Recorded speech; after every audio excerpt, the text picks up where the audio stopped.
ஆபதாம் அபஹர்த்தாரம் தாத்தாரம் சர்வசம்பதாம் லோகாபிராமம் ஸ்ரீராமம் பூயோ பூயோ நமாம்யஹம். ஸ்ரீராம ராம ராமேதி ரமே ராமே மனோரமே சஹஸ்ரநாம தத்துல்யம் ராமநாம வரானனே. பகவத் அவதாரங்களுக்குள் தனிச்சிறப்பு வாய்ந்தது ஸ்ரீராமனின் அவதாரம். இன்றைய நன்னாள் ஸ்ரீராம நவமியின் நன்னாள். ராமச்சந்திரன் இப்பூவுலகத்திலே அவதரித்து நேர்மைக்கு உதாகரணமாக திகழ்ந்தார். மனத்தால நினைத்ததையே வாயால் பேசி, வாயால் பேசுவதையே கைகளால் செய்தல் என்ன முக்கரணங்களும் ஒருமித்து இருத்தல் நேர்மை என்று சொல்லப்படுகிறது. நேர்மைக்கே எடுத்துக்காட்டாய் தந்துசெல்மிக்க மந்திரமில்லை என்கிற சொல்லின்படி பித்ருபாக்கிய பரிபாலனத்துக்காக பிறந்தவனாய் ராமன் திகழ்ந்தான். அவ்விராமன் திரேதாயுகத்திலே அவதரித்து உலகுக்கே ஒரு முன்மாதிரியாக இருந்து என்னவெல்லாம் அனுஷ்டித்து காட்டினானோ அதைத்தான் ஸ்ரீ கிருஷ்ணன் அடுத்த யுகத்தில் உபதேசிக்கிறார். ராமனாக முதலில் பிறந்த அனுஷ்டானம் பண்ணிட்டு பின்பு கண்ணனாகப் பிறந்து உபதேசிக்கிறான் எம்பெருமான்.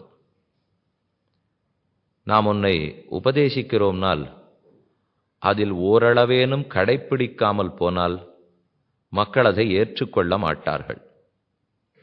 அதனாலதான் பகவானும் முதல்ல கண்ணனா பிறந்து உபதேசம் பண்ணிட்டு அப்புற ராமனா அவதரித்து அனுஷ்டித்திருந்தால் அதுவும் ஏற்றுக்கொள்ளப்பட்டிருக்க மாட்டாது. ஆகையால் தான் முதலிலே ராமனாக அவதாரம் பண்ணி அனைத்தையும் நடைமுறைப்படுத்தி காட்டிவிட்டார்.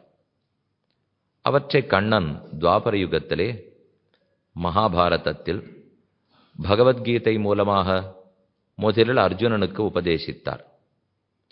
ஆனால் கேட்டுண்ட அர்த்தங்களை அர்ஜுனன் மறந்து போயிட்டபடியாலே மறுபடியும் ஒரு தடவை அவற்றை சொல்ல வேணும் என்று கண்ணனிடத்தில் விண்ணப்பிக்கிறான்.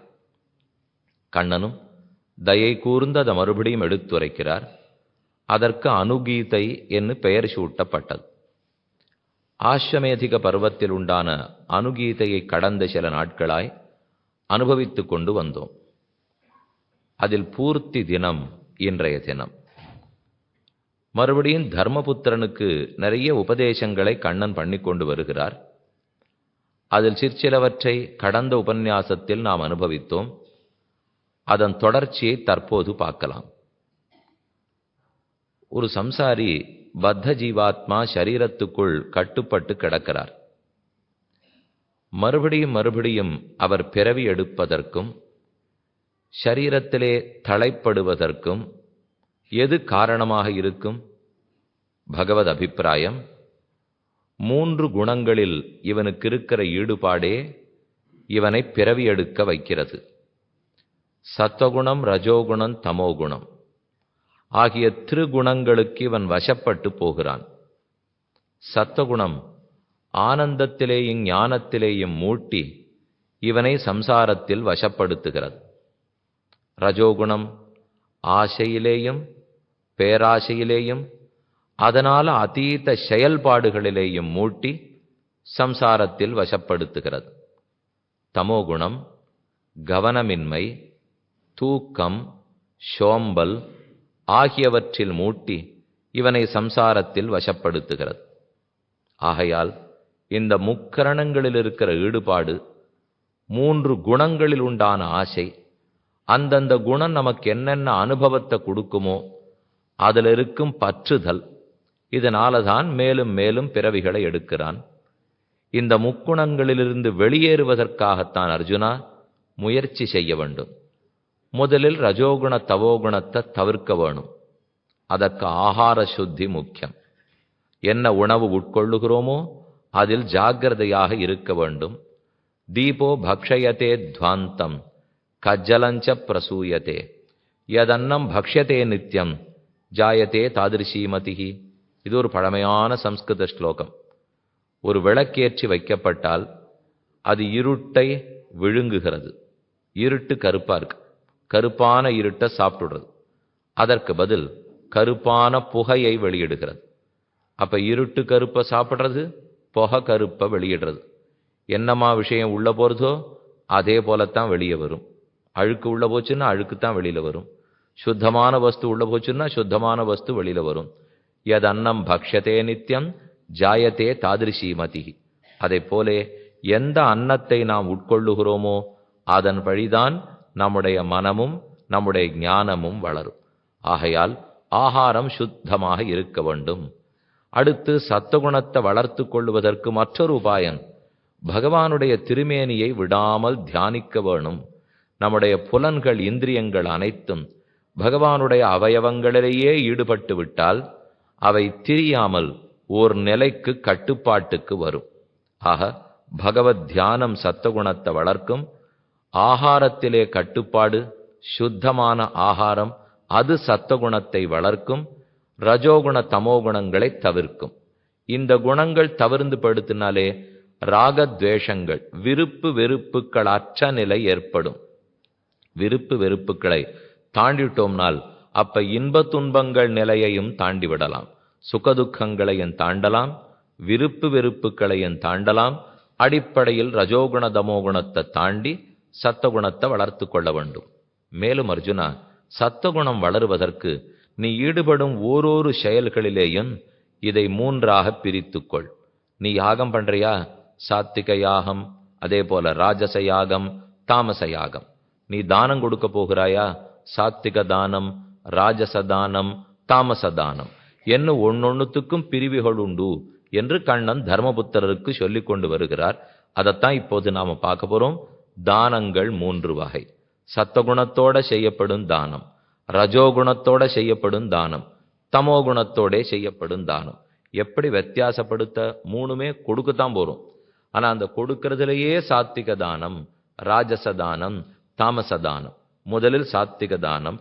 ராஜசம் சாத்திகஞ்சாபி தாமசஞ்ச யுதிஷ்டிர தானம் தானபலம் செய்வ கதிஞ்ச திரிவிதாம் ஸ்ருணு. மூணு 9 விஷயங்களை உனக்கு சொல்றேன், கேட்டுக்கோ. தானம், தான பலம், தான கதி.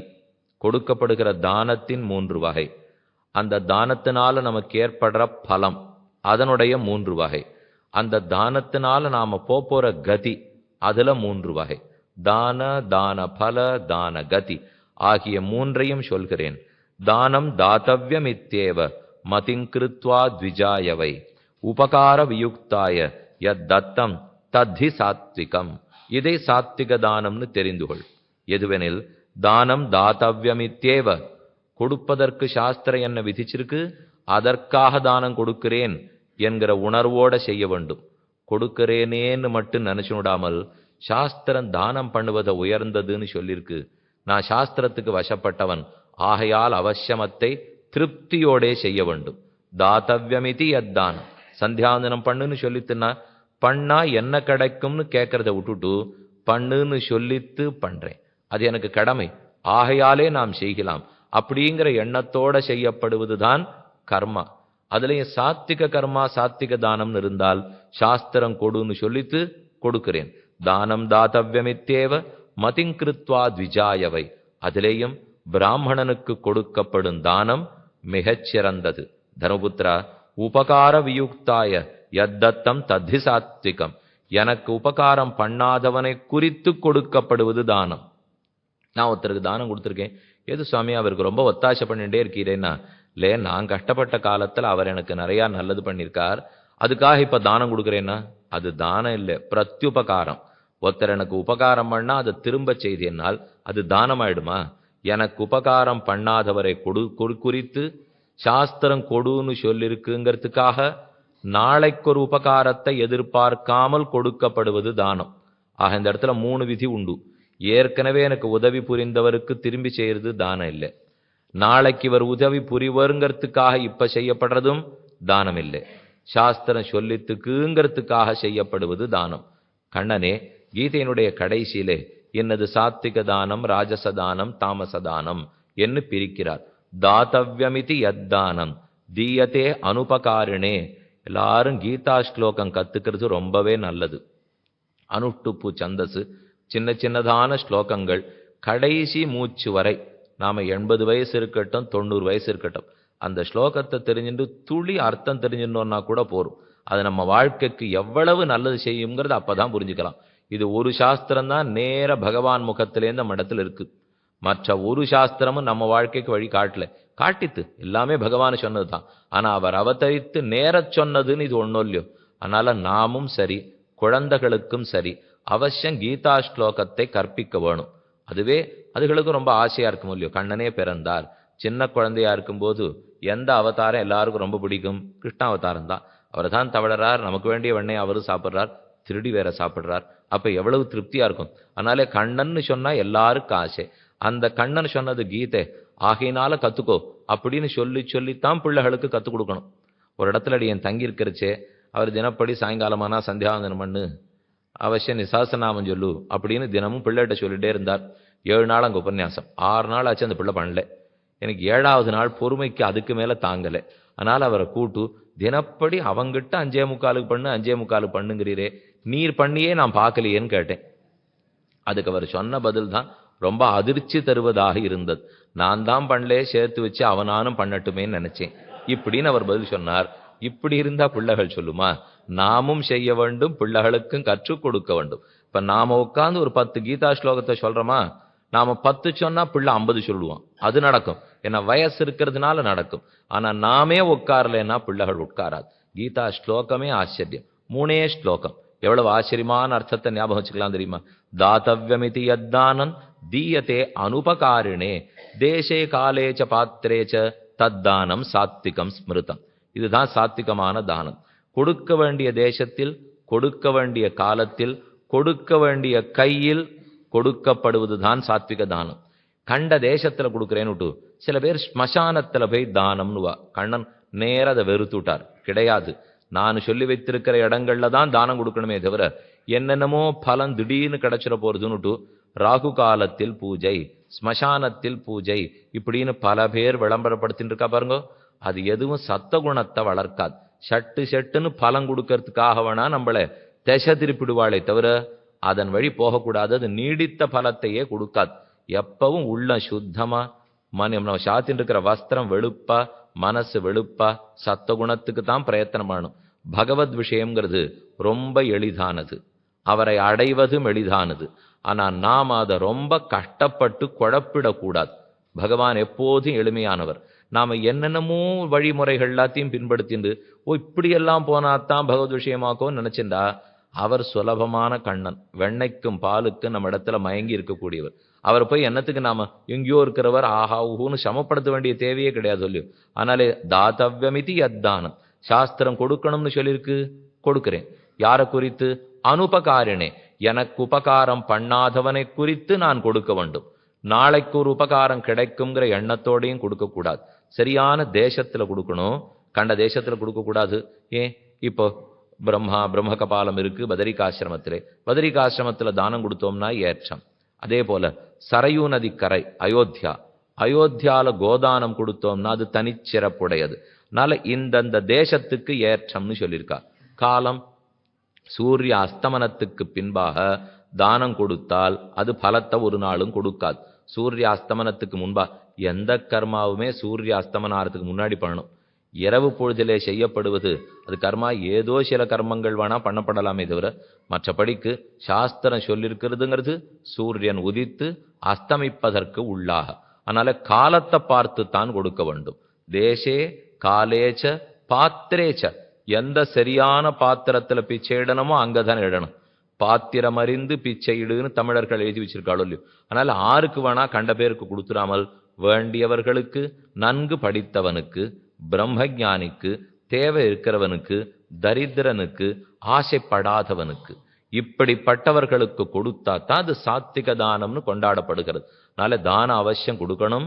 தாத்தவ்யமிதி யத்தானன் தீயத்தே அனுபகாரிணே தேசே காலேச்ச பாத்திரேச்ச தத்தானம் சாத்விகம் ஸ்மிருதம் யத்து பிரத்யுபகாரார்த்தம் பலமுத்திஷ்யவா புனः தீயச்சேத பரிக்லிஷ்டம் தத்தானம் ராஜசம்ஸ்மிருதம். கண்ணன் அடுத்து ராஜச தானத்தை சொல்றார். யத்து பிரத்யுபகாரார்த்தம், எது செய்ய பெறப்பட்ட உதவிக்கு பதிலாக செய்யப்படுகிறதோ பிரத்யுபகாரார்த்தம். மேலும் பலமுத்திஷ்யவா புனக, அல்லது பலத்தை எதிர்பார்த்து செய்யப்படுகிறதோ, அல்லது தீயதே பரிகிளிஷ்டம், சிரமப்பட்டு கொண்டு செய்யப்படுகிறதோ. இந்த தானத்தை கொடுக்க வேண்டியிருக்கே நினைச்சுன்னு கொடுக்காதே. அப்படி கொடுத்தியானா அது ராஜசமாகிறது. தீயதேச்ச பரிகிளிஷ்டம் தத்தானம் ராஜசம்ஸ்மிருதம். மூணாவது தாமச தானத்தை சொல்றார். 2 வகையான தானங்கள் முக்கியமா தாமச தானம். அதாவது அதேச காலே யத்தானம் அபாத்திரேபியஸ்ச தீயதே, அதேசத்தில் அகாலத்தில் அபாத்திரத்தில் கொடுக்கப்படுவது, கொடுக்கக்கூடாத நேரத்தில் கொடுக்கக்கூடாத இடத்தில் கொடுக்கக்கூடாதவர்களின் பொருட்டு கொடுக்கப்படுவது. அசத்கிருதம் அவஜ்ஞாதம் வா, மரியாதை செலுத்தப்படாமல் கொடுக்கப்படுவது. அவஜ்ஞாதம் அவமரியாதை செய்து கொடுக்கப்படுவது. ஒருத்தருக்கு நாம தானம் கொடுக்கிறோம்னால் முதல்ல நாம் மேல் ஸ்தானத்திலிருந்து அவரை கீழே நிற்க வச்சே கொடுக்கக்கூடாது. அவருக்கு சமமான ஸ்தானத்தில் விழுந்து நமஸ்கரித்து தானம் கொடுக்கணும். அந்த நாள்ல என்னுடைய தகப்பனார் உபன்யாசம் பண்ணிட்டு இருந்த நாள்ல சொல்றேன். அப்பெல்லாம் நாங்க சென்னை 1ல் இருந்தோம். இப்ப இருக்கிற இடத்துல இல்லை, சென்னை 1ல் இந்த பழைய நாள் இடங்கள்லாம் இருக்கும் இல்லையோ, அந்த இடத்துல தான் இருந்தோம். அங்க சுத்தி நிறைய வைசியர்கள் இருப்பா. அவர்கள்லாம் தான் நிறைய தர்ம சொத்துக்கள்லாம் எழுதி வச்சு தர்மஸ்தாபனங்கள்லாம் பண்ணி உபன்யாசங்கள்லாம் நடத்தி எல்லாரையும் ஆதரிச்சு ஆன்மீக எல்லா இடத்துலையும் பரவணும், பகவத் பக்தி பரவணும்னு ரொம்ப பிரயத்தனப்படுவா. கோட்டீஸ்வரரா இருப்பார். அப்படி என் தகப்பனார் வந்து விழுந்து சேவிச்சுட்டு காலக்ஷேபம் முடிஞ்ச உடனே அவர் ஒரு சம்பாவனை பண்ணுவா. அந்த நாள்ல என்ன இருக்கு போகுது, 5 ரூபா 10 ரூபா. நான் சொல்றதெல்லாம் எப்போ 1970 75 வாக்கில். அப்ப அவ கொடுக்கறச்சே தட்டில் வச்சோ இப்படியோ தரமாட்டா. அவர்கள் அந்த பணத்தை 5 ரூபாயோ 10 ரூபாயோ இப்படி கையில வச்சுட்டு நீட்டுவா. வாங்கிக்கிற வித்வான் இப்படி எடுத்துக்கணும். அப்படின்னா கொடுக்கிறவன் கை கீழே இருக்கணுமா, வாங்கிக்கிறவன் கை மேல இருக்கணுமா. வாங்கிக்கிறவன் கை கீழே போடக்கூடாது, கொடுக்கிறவன் கை மேல போடக்கூடாது. அந்த அளவுக்கு அவர்கள் சாஸ்திரப்படி நடக்கணுங்கிறதுல ஆசையா இருந்தா. அதனால நாம மேல நின்றுண்டு கீழே இருக்கிறவனுக்கு கொடுக்கறது அல்ல, சத்கரித்து அவனை அமர்த்தி அர்க்யபாத்திய ஆச்சமனிய சமர்ப்பித்து நமஸ்கரித்து அவன் திருவடிகளை விளக்கி விட்டுத்தான் அவனுக்கு தானமே கொடுக்க வேண்டும். அசத்கிருத்தம் அவஜ்ஞாதம், இவர் என்ன தாழ்ந்தவர், சரி போட்டோம் நம்மகிட்ட பிச்சை வாங்குறார் அப்படின்னு போடுவது தானமே ஆகாது.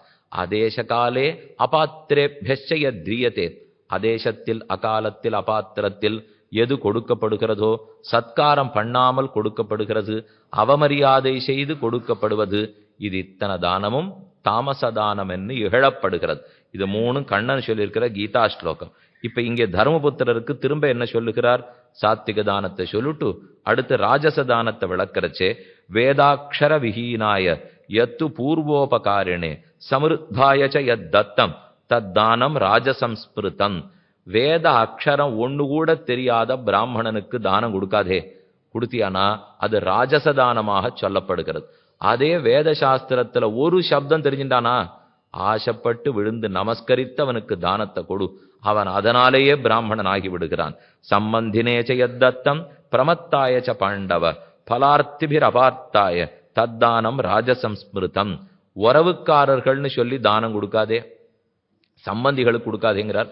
இங்க சம்பந்தினா சம்ஸ்கிருதத்துல உறவுன்னு தான் அர்த்தம், தமிழ் சம்பந்தின்னு அர்த்தம் இல்லை. அங்கெல்லாம் தானம் கொடுத்தா வம்பு வேற வந்துடும். அதனால அதை வச்சுக்க வேண்டாம்.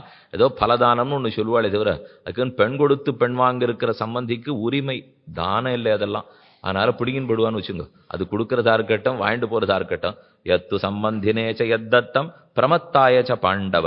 அதனால சம்பந்திக்கும் கொடுக்கக்கூடாது, கவனமின்மையால யாருக்கோ கொடுத்துட்டேன்னு சொல்லக்கூடாது. பல இடங்களில் நமக்கு வேண்டியவர் சம்பந்தி உறவுக்காரர், அதனால கொடுக்க வேண்டிய தானத்தெல்லாம் அவருக்கு கொடுத்துட்டோம்னுவா. இப்போ 12 நாள் காரியம் பண்ற மொழியும் தகப்பனாரோ தாயாரோ பரம வச்சுடுறா. அப்புறம் தினப்படி நித்திய விதி, நித்திய விதி 10 நாள் முடிஞ்சு 10 கைங்கிரம் தசாகம் 10ஆம் நாள் அன்னைக்கு நடந்துடும். ஏகாகம் 11ஆவது நாள் அன்னைக்கு நடக்கும். சபிண்டீகரணம் 12ஆவது நாள் அன்னைக்கு நடக்கும். சபிண்டீகரணம் முடிஞ்ச உடனே ஸ்ராத்தம் நடக்கும். அதான் முதல்ல நாம பண்ற ஸ்ராத்தம். அதுக்கப்புறம் 365 நாள் நித்திய ஸ்ராத்தம் பண்ணணும். சாஸ்திரம் நமக்கு என்ன விதிச்சிருக்குன்னா, ஏன் தகப்பனார் தாயார் போயிட்டா க்ஷவரம் பண்ணிக்க கூடாதுன்னு சொல்லியிருக்காள்னா, அடுத்த 1 வருஷத்துக்கு நித்திய ஸ்ராத்தம் பண்ணணும். ஸ்ராத்தம் பண்ற அன்னைக்கு க்ஷவரம் பண்ணிக்க முடியுமா? அதுக்காகத்தான் அது பண்ணக்கூடாதுன்னு சொல்லி வச்சது. அது குறைஞ்சு இப்போ சோத கும்ப மாசிக்க தளவு வந்து நிற்கிறது. மாசத்துக்கு 1 நாள் மாசிக்கம் பண்ணிடுறோம். அதுக்கு முதல் நாள் உதகும்பம், உதகும்பம்னா தண்ணீர் சொம்பு. அதோட கூட தண்ணீர் சொம்ப போற வழிக்கு அவருக்கு தாகம் எடுக்காத இருக்கணுங்கிறதுக்காக தண்ணீர் சொம்பு கொடுக்குறோம். இந்த மாசிக்கத்தையாவது விடாம எல்லா மாசமும் பண்ணணும். அது பல பேருக்கு என்ன கஷ்டமா இருக்கலாம். இப்ப இந்த நாட்டில் இருக்கும், சாமி மாசிக்கம் எப்படி பண்றதுன்னா இங்கேயே பண்ணலாம், கொஞ்சமேனு ஸ்ரத்தை எடுத்துக்கொண்டு பண்ணலாம். ஆனால் அதை பண்ணலைன்னா சேர்த்து பண்ணிவிடலாமா? சில சமயத்துல நடக்காட்டா அப்படியும் சேர்த்து பண்ணி கொள்ளுகிறார்கள். ஆனால் மாதாபிதிரு கைங்கரியம் கிடைக்கிறது ரொம்ப துர்லபம். அதை மனசுல நன்னா வாங்கிக்கணும். நம்ம பெத்து இவ்வளவு தூரம் வளர்த்து ஆளாக்கி கொண்டு விட்டவர்களுக்கு அந்த 12 நாள் என்னம்மா சுவாமி என்னால முடியும்? எப்படி எங்க அம்மாவுக்கு என் பேர்ல அன்பு அதிகம். நான் கஷ்டப்பட்டு 3 மணிக்கு சாப்பிட்டாலாம் அவளுக்கு பிடிக்காது. அதனால மாசிகத்தை விட்டுட்டேன், சிராத்தத்தை விட்டுட்டேன்னா விட்டுடலாம். ஆனா பகவானுக்கு பிடிக்காதே. அவளுக்கு பிடிக்காது வாஸ்தவம் தான். ஆனா அவளுக்கு பிடிக்காதுங்கிறது பகவானுக்கு பிடிக்காதுன்னு படும் இல்லையோ. அதனால அவசியம் நாம செய்ய வேண்டிய கைங்கரியம் பண்ணணும். என்னத்துக்காக சொல்ல வந்தேன், அந்த சமயத்துல தானம் கொடுக்குறோம் இல்லையோ. இப்போ ஸ்ராத்தம் நடக்கிறதுன்னா அன்னைக்கு எல்லாருக்கும் தானம் கொடுப்பா. உறவுக்காரர்களை ஒத்தொத்தரையா கூட்டு இந்தான்னு இவாளுக்குள்ளேயே வச்சு விடுவா. அது இல்ல தானம். அன்னைக்கு பிராமணார்த்தத்துக்கு நாம அமர்த்த வேண்டியதோ நிமந்திரணத்துக்கு சுவாமிகளை கூப்பிடுறோம் இல்லையோ. என்னமோ ஒரு வழக்கம் வச்சுருக்கா, உறவுக்காரர்கள் உட்கார்றது. இதெல்லாம் நாம ஏற்படுத்தி வச்சுருக்கிற வழக்கம். நல்ல வேதத்தை அத்தியனம் பண்ணவன் அதிகாரியத்தான் உட்கார்த்தனமே தவிர எனக்கு உறவுங்கிறதுக்காக அவர் ஒரு அக்ஷரம் படிக்காட்டா கூட கொண்டு உட்காந்துக்கிறது முடியுமா? அப்ப இந்த வெள்ளி சொம்பு கொடுக்குறோம், வெள்ளி பாத்திரம் கொடுக்குறோம்னா அதுவும் இவர்கிட்டயே போட்டோம். ஆறான்னு ஒருத்தர் வேண்டியவர் இடத்துல போடக்கூடாதுன்னு செய்யலாமா? அதெல்லாம் கிடையாதுன்னு நேர தவிர்த்து விட்டார் கண்ணன். உன் சம்பந்திங்கிறதுக்காக உறவுக்காரங்கிறதுக்காக தானம் கொடுக்க முடியாது. பலார்த்திபிர் அபார்த்தாய, யார் ஒருத்தன் வேணும் வேணும்னு வாசப்படியில் நிற்கிறானோ அவனுக்கு கொடுக்காதே, வேண்டான்னு இருக்கிறவனுக்கு கொடு. தர்மபுத்திரன் கேட்டார், அவர் தான் வேண்டாங்கிறாரே, நான் எப்படி கொடுப்பேன்? வேணுங்கிறவனுக்கு கொடுக்காதேங்கிற, வேண்டாதவனுக்கு கொடுங்கிற, வேணுங்கிறவனுக்கு தானே கொடுக்கணும்னா அவனுக்கு வாழ்க்கையில் அது வேணும்னு இருக்கணும். ஆனா மனசு வேண்டாம்னு ஒதுக்கணும். அப்படிப்பட்டவனை தேடி கொடு. மனசு நான் வாங்க மாட்டேன்னு சொல்லுமா, ஆனா வாழ்க்கையில் அவனுக்கு தேவை இருக்கா பார், போய் பிரார்த்தித்து அவனிடத்துல தானத்தை கொடுத்துட்டு வா. அதுதான் உன் குடும்பத்துக்கும் சிறப்பு, அவனுக்கும் சிறப்பு, தானத்துக்கே சிறப்பு. மேலும் தாமச தானத்தை சொல்லுகிறார். வைஸ்வதேவ விஹீனாய தானம் அஸ்ரோத்ரியாயச்ச தீயத்தே தஸ்கரஸ்யாபி தஸ்கராயாபி தத்தானம் தாமசம் ஸ்பிருத்தம். திருடனுக்கு தானம் கொடுக்க கூடாது, வேத அத்தியனமே பண்ணாதவனுக்கு தானம் கொடுப்பது கூடாது. இதெல்லாம் தாமச தானம். மேலும் இந்தந்த தானத்துக்குண்டான பலத்தை 3ஆக சொல்லுகிறேன். இது சாத்விக பலம், இது ராஜச பலம், இது தாமச பலம். அதாவது அபிகம்ய உபநீதானாம் தானானாம் பலம் உத்தமம், மத்தியமம் து சமாஹூய ஜகன்யம் யாச்சதே பலம். நாம யாரை தேடி போய் தானமா கொடுக்கிறோமோ அந்த பலம் மிக உயர்ந்தது. நாம் இருக்கும் இடத்துக்கு தானம் வாங்கிக்க வேண்டியவரை வரவழைச்சு கொடுக்கிறோமா அந்த பலம் மத்தியமம். பிச்சை எடுக்கிறதுக்கு வாசல்ல நின்று இருந்தவனுக்கு கொடுத்தேனா அந்த பலம் அதமம். 3ஆ பிரிச்சுட்டார். அதனால இதெல்லாம் ரொம்ப சூக்ஷ்மமான அர்த்தங்கள் நம்ம வாழ்க்கைக்கு தெரிஞ்சுக்க வேண்டியது. ஏன்னா நம்ம கொடுக்கணும்னு என்னமோ நினைச்சிருக்கோமே தவிர அதை எப்படி கொடுத்தா என்ன பலம் எப்படி மாறுறதுன்னு தெரிவிக்கிறார். நாம தேடின்னு போய் வீட்டை தேடி சேவிச்சு கொடுத்துட்டு வரணும், அதுதான் உத்தம பலம். சரி, அவரை தானம் வாங்கிக்கணுமா, நம்ம வீட்டுக்கு வர சொல்லு அப்படின்னு கூப்பிட்டு கொடுக்குறேனோ இல்லையோ, அது மத்தியம பலம். அது கூப்பிடுறது கூட இல்லை, அவர் வாசல்லையே 4 நாளா படுகாடு கிடக்கிறார், பிச்சை எடுத்து வரிசையில் இருக்கிறவனுக்கு போனா பொறுத்துன்னு கொடுக்குறேனோ இல்லையோ, அது அதம பலம். அர்ஜுனா பார்த்து தர்மபுத்திரா செய்து கொள். மேலும் அயாச்சிதம் அப்பிரதாதா ஸ்ரோத்ரியானாம் தரித்திரானாம் பரணம் குரு பார்த்திவ. வேதம் படித்தவன் எந்த இடத்தில் இருந்தாலும் அவனை ரட்சிக்க வேண்டியது பார்த்திவ ராஜன்னு உன் பொறுப்பு. அது ராஜாக்களுடைய பொறுப்பு, பணம் இருக்கிற ஒத்தொத்தனுடைய பொறுப்பு. எங்கேயாவது வேதம் வாசிச்சவன் தரித்திரனா இருக்கிறத பார்த்தால் உடனே போய் எப்படியாவது அவருக்கு உதவிடு. என்ன, அவன் எனக்கு ரொம்ப பிரியமானவன். ஸ்ரோத்ரியன் வேதாத்தியனம் பண்ணினவனாக இருந்தால் அவனை ரட்சிக்க வேண்டியது உன் பொறுப்பு. பரணம் குரு பார்த்திவ. அதுவும் அவன் தரித்திரனா இருந்துட்டா, பணமுடையவனா இருந்தா கூட தேவையில்லை, தரித்திரனா இருந்து சாஸ்திரம் படிச்சவனா இருந்தா எனக்கு மிக மிக வேண்டியவன்னு தெரிந்து கொள். அவனை ரட்சிக்க வேண்டியது உன் பொறுப்பு. எங்க வேதம் கற்றுக் கொடுக்கப்படுகிறது, வேத அத்தியனம் செய்விக்கப்படுகிறது, வேதம் ஓதப்படுறது, பாராயணம் நடக்கிறதுனால் கண்டிப்பா நம்ம பங்கு அந்த இடத்துல இருக்கணும். ஏன்னா சாஸ்திரம்ங்கிறது ஆதாரம். அந்த உயிர் நாடிய விட்டுட்டா தேசமே இல்லை, மக்களே இல்லை, தர்மமே இல்லை. வேதம் இருந்தால்தான் தர்மம். வேத பிரணிகிதோ தர்ம அதர்மஸ்தத் விபர்யா. யம நீங்க அஜாமிள உபாக்கியானம்னு பாகவதத்தில் கேட்டிருக்கீங்களோ இல்லையோ, நாமசங்கீர்த்தனத்தினுடைய மகாத்மியத்தை சொல்ல வந்தது. அந்த அஜாமிள உபாக்கியானத்துல இந்த யமதூதர்களுக்கும் விஷ்ணு தூதர்களுக்கும் சண்டை வந்துடும். அஜாபணனை யார் கூப்பிட்டு போறதுங்கிற போட்டி வரும். அப்போ யமதூதர்கள்லாம் எத தர்மம்ங்கிறத சொல்றா. வேத பிரணிகிதோ தர்மஹ அதர்மஸ்தத் விபர்யா. எதை வேதம் செய்ன்னு சொல்றதோ கண்ண மூடின்னு அதை தர்மம்னு சொல்லு, எதை வேதம் செய்யாதேன்னு சொல்லித்தோ கண்ண மூடிண்டு அதர்மம்னு சொல்லு. அதனால சாஸ்திரம் நமக்கு ஆதாரம். அதை கற்றுன்றவாள்லாம் இன்னைக்கு ரொம்பவே துர்லபம். ஏதோ காசி பக்கம் போனோம்னா பெரிய சிங்கங்கள்லாம் இருக்கா. ஒரு சிலர் தெற்குத்தி நம்முடைய தமிழகத்திலே ஆந்திரத்தில் இன்னும் வேத விற்பனர்கள்லாம் ரொம்ப அதிகம். அதுவும் பாஷ்யத்தோட வேதம் வாசிச்சு சலக்ஷண கனபாடியா ஒருத்தர் இருக்காருன்னு சொல்லிட்டா துரூகத்திலையும் துரூகம் துர்லபத்திலையும் துர்லபம். அவர் நித்திய அக்னிஹோத்திரியா வேற இருந்துட்டார்னா அப்ப அவருக்கு நிகர் அவரே.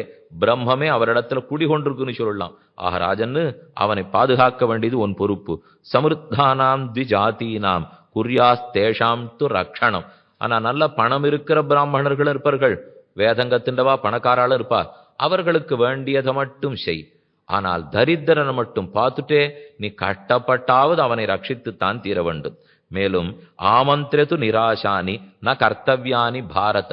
சிலதெல்லாம் பண்ணவே கூடாதுன்னு தவிர்க்கிறார். இப்ப சொல்ற ஒன்னொன்னும் நாம கடைபிடிக்க வேண்டியது.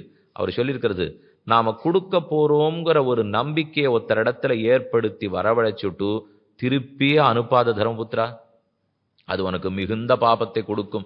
முதல்லயே இயலாதுன்னு வேணா சொல்லிட்டு போயிடு, அத்தோட அந்த பாபம் தொலைஞ்சு போயிடும். ஆனா ஒருத்தர் நீ கொடுக்க போறேங்கிற ஆசையை கிளப்பிட்டு அவர் அது கிடைக்க போறதுங்கிறதுக்காக ஒரு தரித்திரன் வந்துட்டு இருக்கிறச்சே, வறியவனை ஏழையை ஏமாற்றாதே. அப்படி செய்தியானா அந்த பாபம் ஒன்னத்தான் சேரும். ஆமந்திரது நிராசானி ந கர்த்தவியானி பாரத குலானி சொர தரித்ராணி தேஷாம் ஆஷா ஹதா பவேத். அந்த ஆசை அவன் குலத்தையே நாசம் பண்ணிடும். அவனுக்கு அந்த ஆசை அற்ற தன்மையை நீ தான் ஏற்படுத்தி இருக்கணும். ஆனா ஆசையை நீ வளர்த்துட்டே, அப்போ உன் குலநாசத்தை ஏற்படுத்திக்காதே. மத் பக்தா ஏ நரஸ்ரேஷ்ட மத்கதா மத் பராயணாக மத் யாஜினோ மன் நியமாஸ்தான் பிரயத்னேன பூஜையேது. எல்லாத்துக்கும் மேலே தர்மபுத்திரா, என்னிடத்துல யார் மனச விட்டுட்டானோ அவன் என் பக்தன். அந்த பக்தனை என்னவானாலும் ரட்சிக்க வேண்டியது உன் பொறுப்பு. அவன் மனசு என்னிடத்தில், வாக்கு என்னிடத்தில், நான் இல்லாவிட்டால் துடிக்கிறான், என் விசலேஷத்தில் உயிர் வாழ மறுக்கிறான். இப்படிப்பட்ட பக்தனை நீ பார்த்துட்டியானா, ஓ இப்படி பக்தன் கிடைக்கிறதே துர்லபமாச்சே. கண்ணன் கீதையில தெரிவிக்கிறார், வாசுதேவ சர்வமிதி ச மகாத்மா சுதுர்லபா. வாசுதேவனே எல்லாம் என்று சொல்லக்கூடிய மகாத்மா கிடைப்பனான்னு தேடி பார்க்கிறேன், ரொம்ப துர்லபன், சுதுர்லபன். எத்தனை தேடினாலும் கிடைக்கவில்லை. ஆழ்வார் அப்படியே தமிழ் பாசுரம் பாடினார், உண்ணும் சோறு பருகு நீர் தின்னும் வெத்தலையும் எல்லாம் கண்ணன் எம்பெருமான் என்னென்னே கண்கள் நீர் மல்கி மண்ணிலுளவன் சேர் வளம் மிக்க அவனூர் வினவி திண்ணமென் இளமான் புகுமூர் திருக்கோளூரே. ஆழ்வார் திருநகிரி பக்கத்துல திருக்கோளூர்னு திவதேசம், நவதிருப்பதின்னு நீங்க கேள்விப்பட்டிருப்பீர்கள். ஆழ்வார் திருநகரி அதை சுத்தி இருக்கிற நவதிருப்பதி திவதேசங்கள், அதுல திருக்கோளூர் வைத்தமாநிதி பெருமான், அவனை பற்றி இந்த இடத்துல ஆழ்வார் சொல்லிருக்கார். உண்ணும் சோறு பருகு நீர் தின்னும் வெத்திலையும் எல்லாம் கண்ணன். சோறும் கண்ணன்தான், தண்ணீரும் கண்ணன்தான், வெத்தலபாக்கும் கண்ணன்தான், தாரகம் போஷகம் போக்யம் எல்லாம் கண்ணன். உயிர் வாழ ஆதாரமான தண்ணீரும் கண்ணன், வளர்வதற்கு தேவையான உணவும் கண்ணன், அண்ணா போக அனுபவிக்கிறதுக்கு தேவையான வெத்தலபாக்கும் கண்ணன். இது இத்தனையும் கண்ணன் இருக்கிறவனை தேடி பார்க்கிறேன் அர்ஜுனா, கிடைக்கல. அப்படிப்பட்ட பக்தன் மட்டும் கண்ணில் போட்டுட்டா அவனை ஓடி சென்று ரட்சிக்க வேண்டியது உன் பொறுப்பு. புரிந்துகொள். தேஷாம் து பாவனாயாகம் நித்தியமேவ யுதிஷ்டிர உபே சந்தே அதிதிஷ்டாமி அஸ்கன்னம் தத் விரதம் மம தேஷாந்து பாவனாயாகம். என் பக்தர்களை பிராமணர்களை நன்கு ரட்சிக்க வேணுங்கிறதுக்காக உபே சந்தே அதிதிஷ்டாமி, 2 சந்தியா காலத்திலும் நான் உலகத்தில் நன்கு வெளிப்படுகிறேன். பகவான் எல்லா இடத்திலும் வியாபிச்சுதான் இருக்கார்.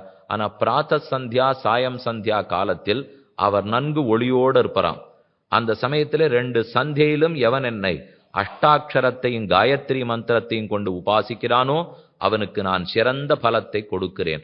2 சந்தியா காலங்கள்லையும் சந்தியாந்தனம் பண்ண வேண்டும், பகவான் அப்போது தியானிக்க வேண்டும், ஆச்சார அனுஷ்டானத்தை கைவிடாமல் காயத்ரி மந்திரத்தை சொல்ல வேண்டும். மேலும் சந்தியா காலே து ஜப்தவ்யம் சததம் ச ஆத்மசுத்தையே தஸ்மாத் அஷ்டாட்சரம் மந்திரம் மத் பக்தைர் வீத கல்மஷைஹி. குற்றமற்றிருக்கக்கூடிய என் பக்தர்களாலே 8 எழுத்து மந்திரம் சொல்லத்தக்கது. ஆச்சாரியனிடத்திலே அண்டி சமாசேனம் பஞ்சசம்ஸ்காரம் பண்ணிக்கொண்டு திருமந்திர உபதேசத்தை பெற்று நமோ நாராயணாயான்னு பிரணவத்தோட சேர்ந்திருக்கிற திருமந்திரம் நானும் சொன்னேன் நமருமுறைமின் நமோ நாராயணமே. நமக்கு அனைத்தையும் கொடுக்கக்கூடிய திருமந்திரம். அந்த திருமந்திரத்தை சந்தியா காலத்திலே சொல்லி என்னை உபாசிப்பவன். அந்நேஷாமபி விப்ராணாம் கில்பிஷம் ஹி வினஷ்யதி உபே சந்தேப்யுபாசீத தஸ்மாத் விப்ரோ விசுத்தையே. 2 காலத்திலும் சந்தியாவந்தனம் பண்ணுபவன் ஆரோ, காயத்ரி சொல்லுபவன் ஆரோ, அவனை நமஸ்கரித்து அவனுக்கு நீ நல்லது பண்ணியானா உன் குலத்துக்கு வாழ்ச்சி. ஆக இப்படியெல்லாம் தானம் கொடுக்கப்பட வேண்டும். இது சாத்விக தானம், ராஜச தானம், தாமச தானம் என்ன 3 வகையா பிரிச்சு இது எந்தெந்த கதிக்கு நம்மளை கொண்டு போய் சேர்க்கும், எது என்ன மாதிரி பலம் கொடுக்கும் என்று சொல்லிட்டார். அதுக்கப்புறம் காயத்ரி மந்திரத்தினுடைய மகாத்மியத்தை கண்ணன் தர்மபுத்திரனுக்கு எடுத்துரைக்கிறார். மொத்தம் 24 எழுத்துக்களோட கூடின காயத்ரி. அதுக்குன்னு அதிகாரம் உள்ளவர்கள் அவசியம் காயத்ரி ஜபம் பண்ண வேண்டும். காயந்தம் திராயதி இதி காயத்ரி. காயத்ரிங்கிற சொல்லுக்கு அர்த்தம் காயந்தம், இதை பாடுபவனை உச்சரிப்பவனை, திராயதி ரட்சிக்கிறது, ஆகையால் இதற்கு காயத்ரி என்று பேர். காயத்ரியில மொத்தம் 24 எழுத்துக்கள், 3 பாதங்கள். சாதாரணமா ஒரு ஸ்லோகம்னா 4 பாதம் இருக்கும். காயத்ரி சந்தஸ்ன்னு சொன்னா 6 6 6 6 எழுத்துக்களா 4 6 24 இருக்கணும். ஆனா இது நாற்காலி இல்லை, காயத்ரி முக்காலி. 8 3 24 எழுத்துக்கள் தான் உண்டு. அந்த காயத்ரி மந்திரத்தை சொல்ல வேண்டிய அவசியத்தை தெரிவிக்கிறார். சாயம் பிராத்தஸ்து ஏ சந்தியாம் சம்யக் அக்னித்யம் சம்யக் நித்யம் உபாசத்தே நாவ வேதமயி கிருத்வா தரந்தே தாரயந்திச்ச.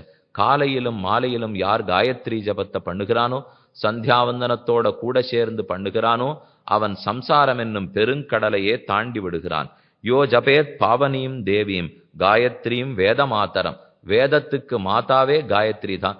காயத்ரீம் சந்தசாம் மாதேதம் பிரம்ம ஜுஷஸ்வனா என்று சொல்லுகிறோம் இல்லையோ. காயத்ரி மந்திரம்ங்கிறது அனைத்துக்கும் மாதா, சந்தஸுக்களுக்கெல்லாம் மாதா காயத்ரி.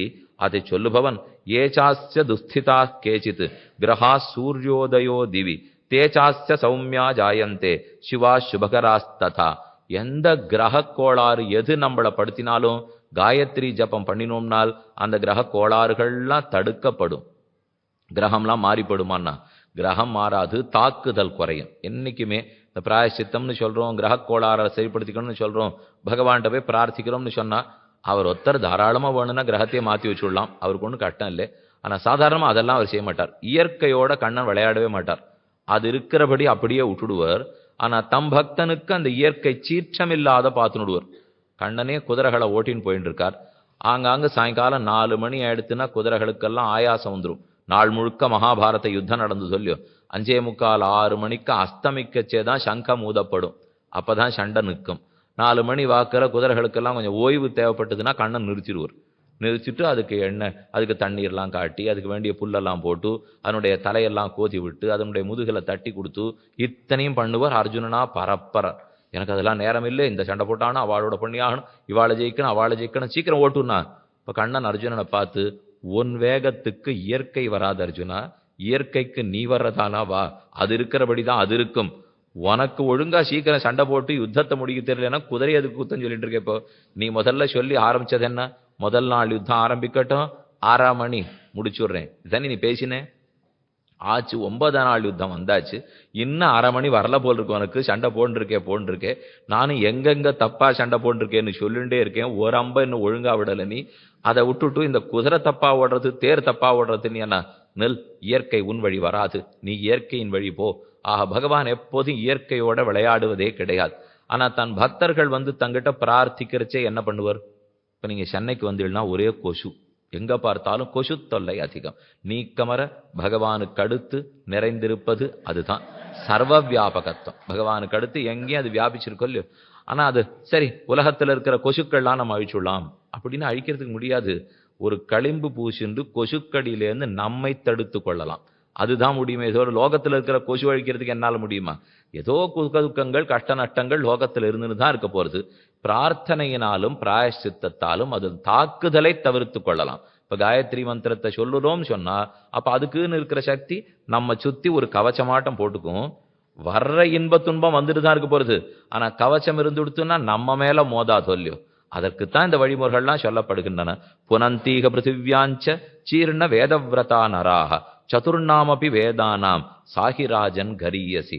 4 வேதங்களிலும் மிகச்சிறந்த பாகமாக காயத்ரி கொண்டாடப்படுகிறாள்.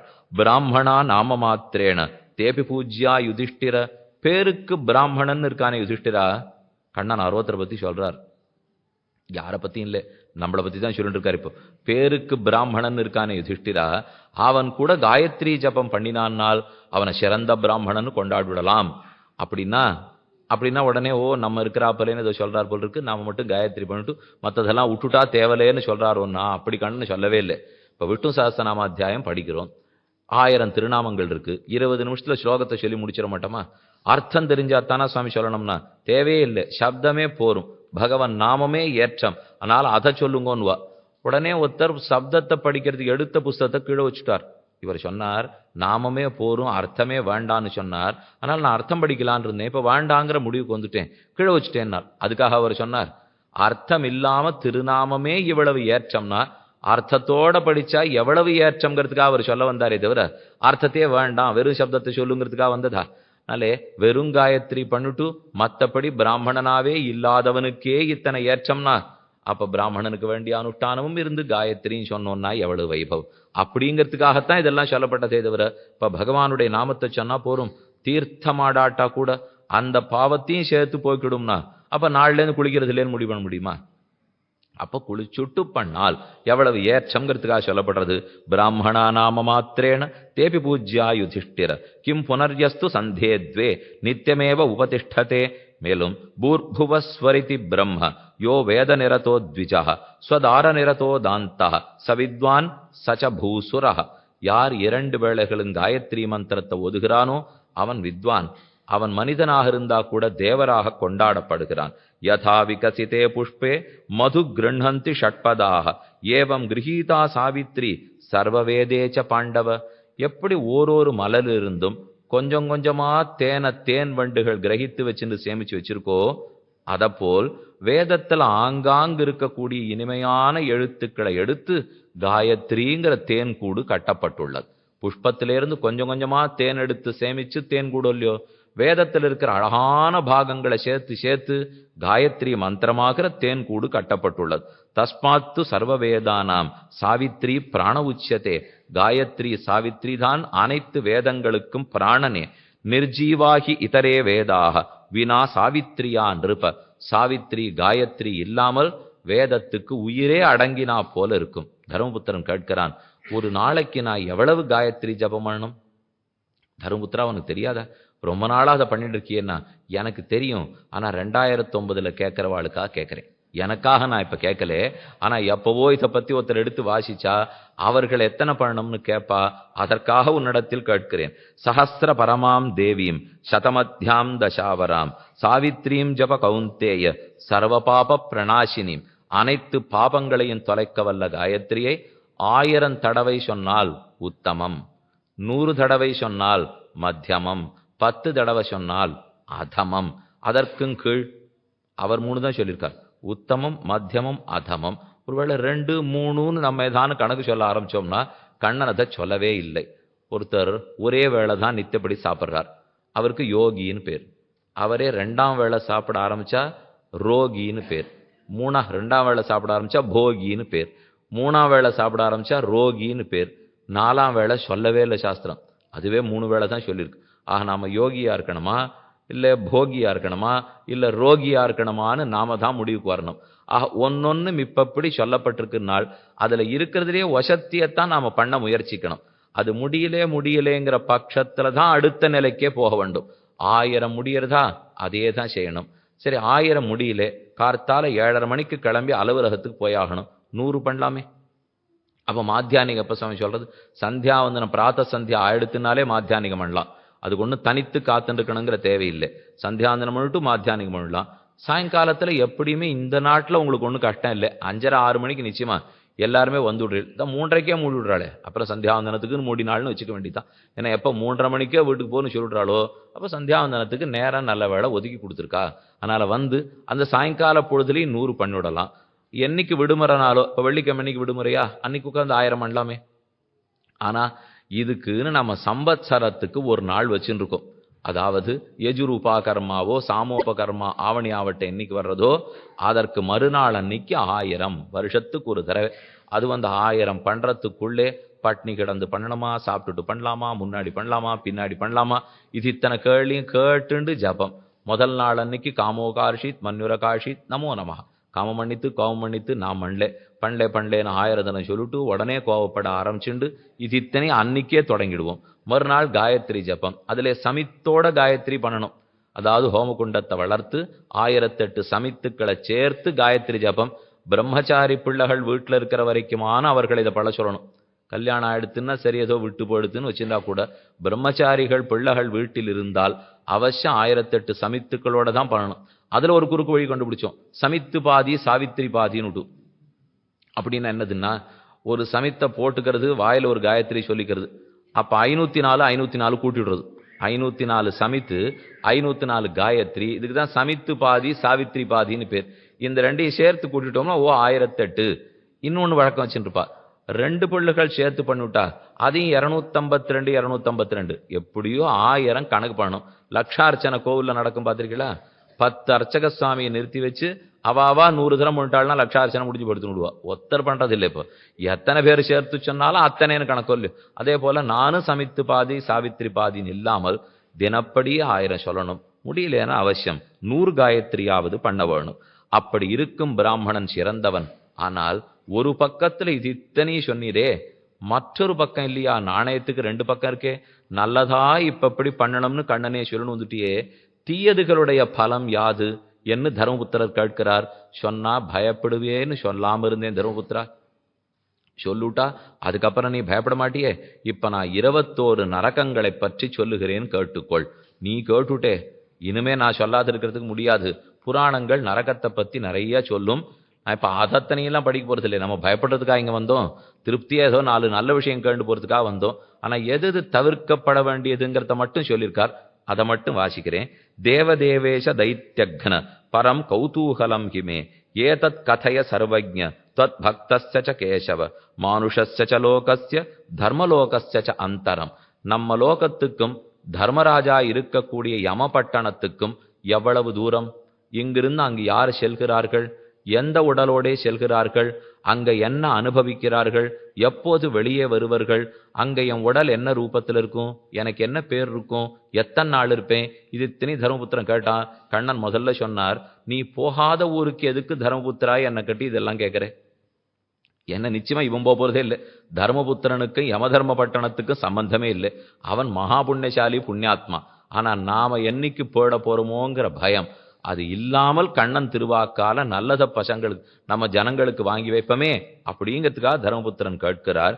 त्वक् अस्थिमांस निर्मुक्ते पंचभूत विवर्जिते கதயஸ்வ மகாதேவ சுகதுக்கம் அசேஷதா.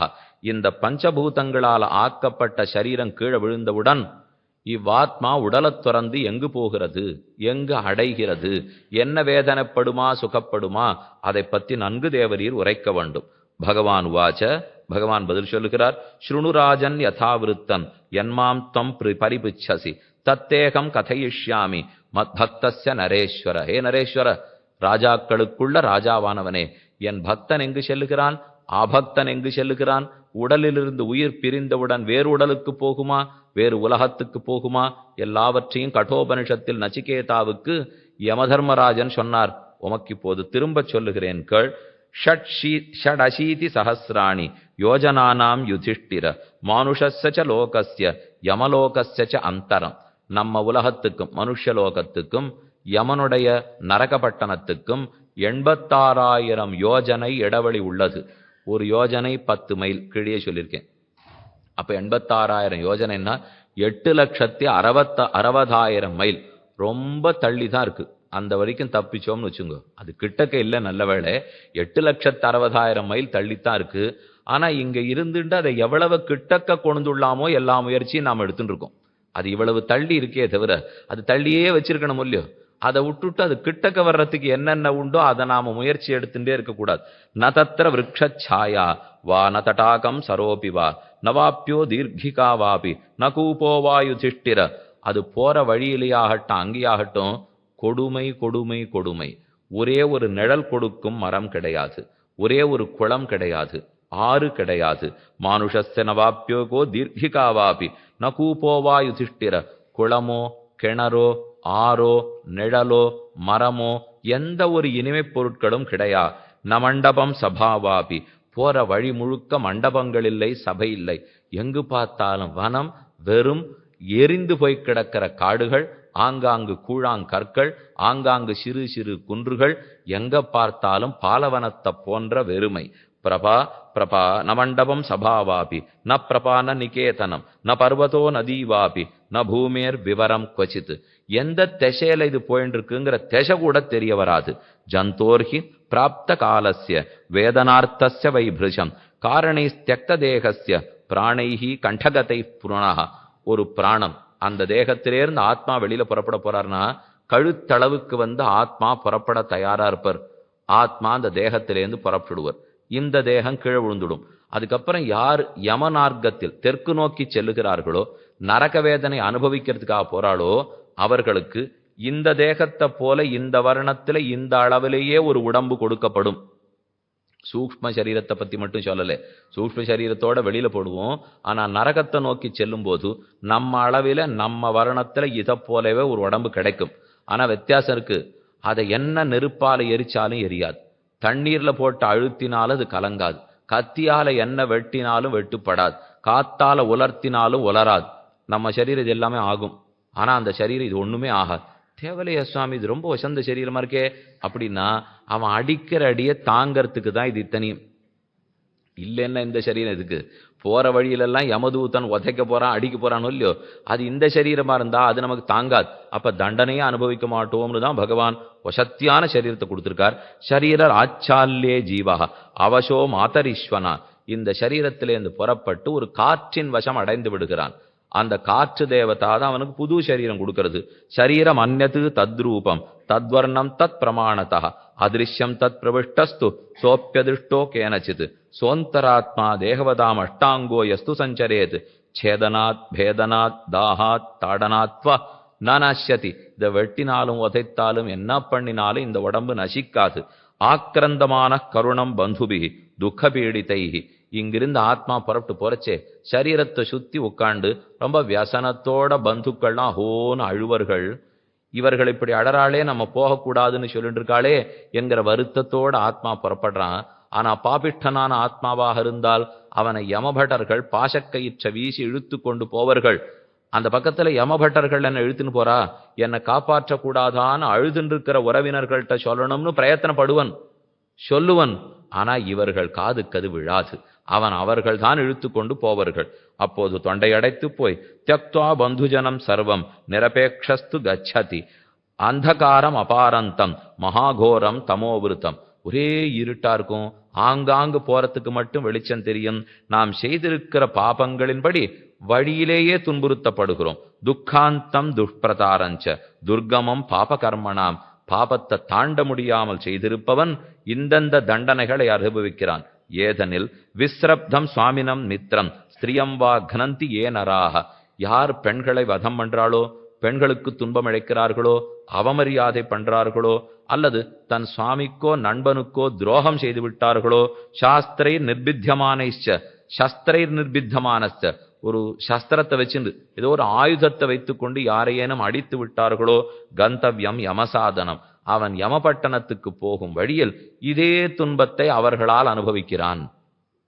அடுத்து காதயந்திச்ச ஏ ஜீவான் துக்கம் ஆபாதயந்திதே ராட்சசைச்ச ஸ்வபிச்சைவ பக்ஷமானா விரஜந்திதே.